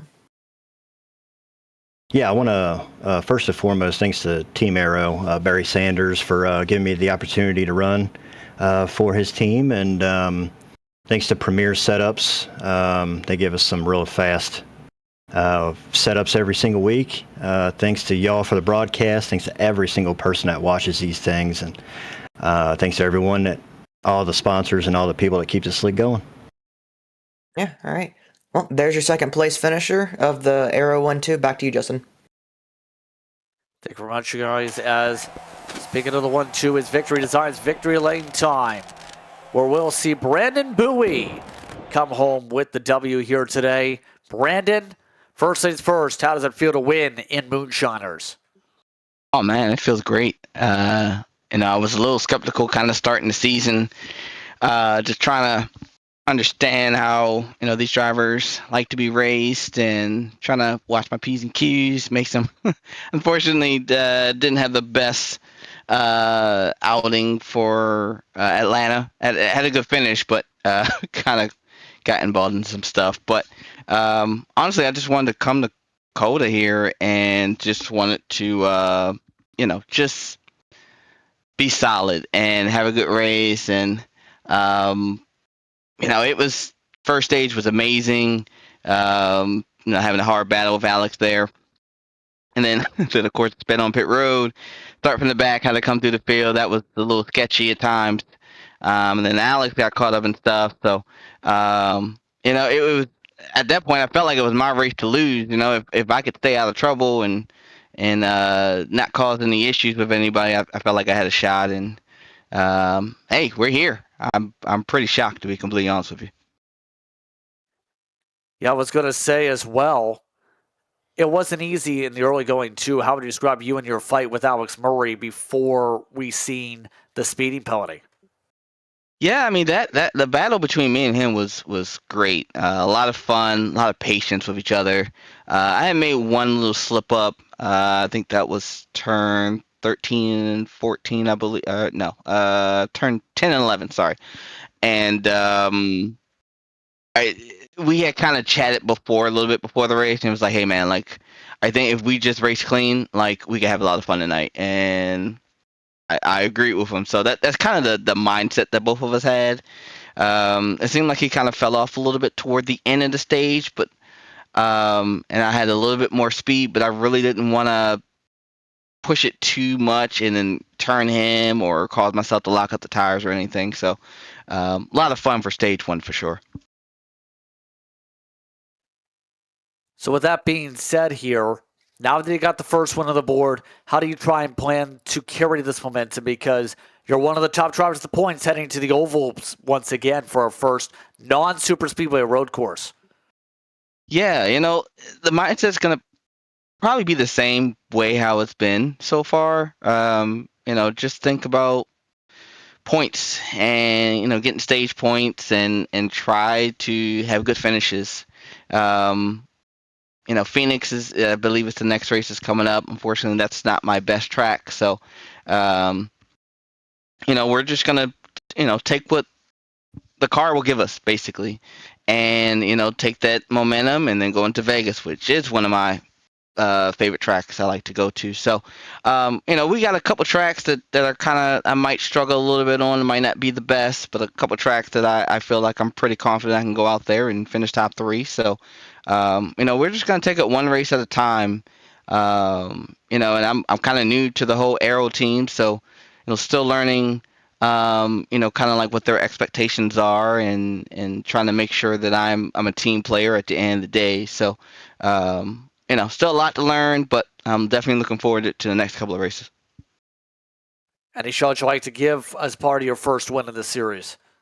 Yeah, first I got to give a shout out to Arrow, Barry, for bringing me on the team. I came in as just a regular independent guy, and he was like, hey, you need a team to join? I was like, sure. So, I got to thank him, kind of understanding the league is a little bit easier now because I can kind of ask him questions and get a better understanding of how things go here. Got to thank Premier. This is my boys over there. They gave me an amazing setup for COTA, and was able to, I can't believe even run as fast as I did, even got the pole. So shout out to them for that. I got to thank my teammates, of course, everybody on Aero. Thank you guys, of course, for broadcasting, the league itself, the competitors out there, and the family. Got to thank them for allowing me to be able to do it. Congratulations on your win here tonight in your trip to Victory Designs Victory Lane. Thanks, Justin. Brandon Bowie gets the job done for Team Aero tonight. Happy to have Victory Designs on board for Victory Lane. Final thoughts tonight after this one. I'll start things off with the pit reports because tonight it was a busy one when it comes to this evening for you guys on pit road. First things first, Jagger, how do you feel about pit road and how things fared out for the drivers tonight? Yeah, so it was definitely a little bit interesting to do considering the fact we didn't have yellow tonight. So that definitely made strategies a little bit different compared to how it normally would be, because some teams, they most likely would have been banking on a yellow to come out in that final little stage, especially those who are a little bit further down the line. But because we weren't doing that, we were only doing stage yellows, it made it a little bit more, difficult, and honestly added a little element that I liked, and it was fun to do. What do you say about Zach, with this race tonight, your first time on pit road?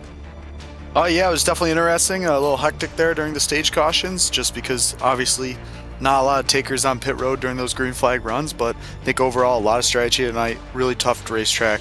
The drivers were definitely challenged and they put on a show, and I'm very excited to see some oval action in this series next week here at Phoenix. Thanks, guys.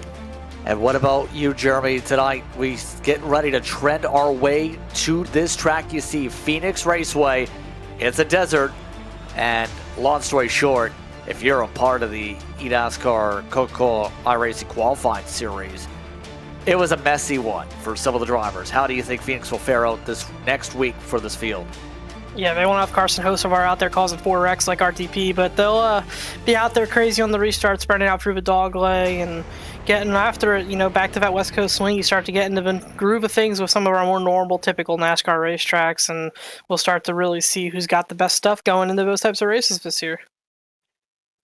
And we'll see that all happen next time out when we go racing here in the Moonshiners Racing League. But it's just about time to say goodbye for our pit reporters here tonight. Once again, have the happy crew that worked with us in Zach Case and Shaker Finley, for Jeremy Miller, for our producer this evening, Ryan Bauer.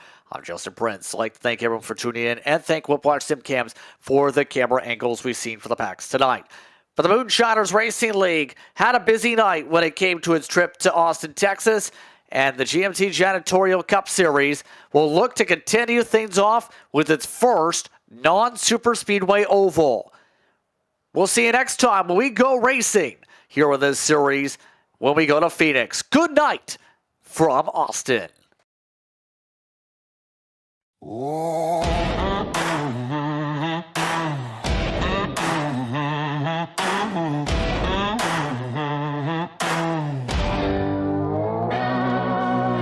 Winocle grip in the neon light, trading pain in the heart of the fight. Shifting gears till the edge feels right. Start 'em up, hear the engines cry. Let the thunder roll, leave no doubt.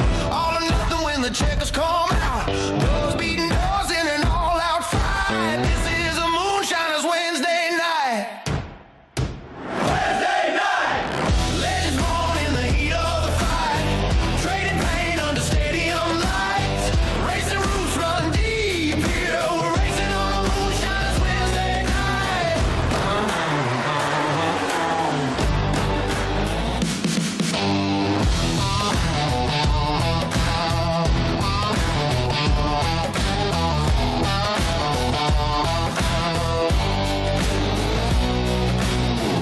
Every track has a story to tell.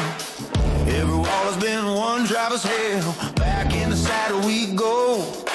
Ring the bell like a moonshiner. Hey, we're riding on rails. Hey, checkers on records. Hey, send it in, set sail. Legends born in the heat of the fight. Trading pain under stadium lights. Racing roots run deep here. We're racing on a Moonshiners Wednesday night.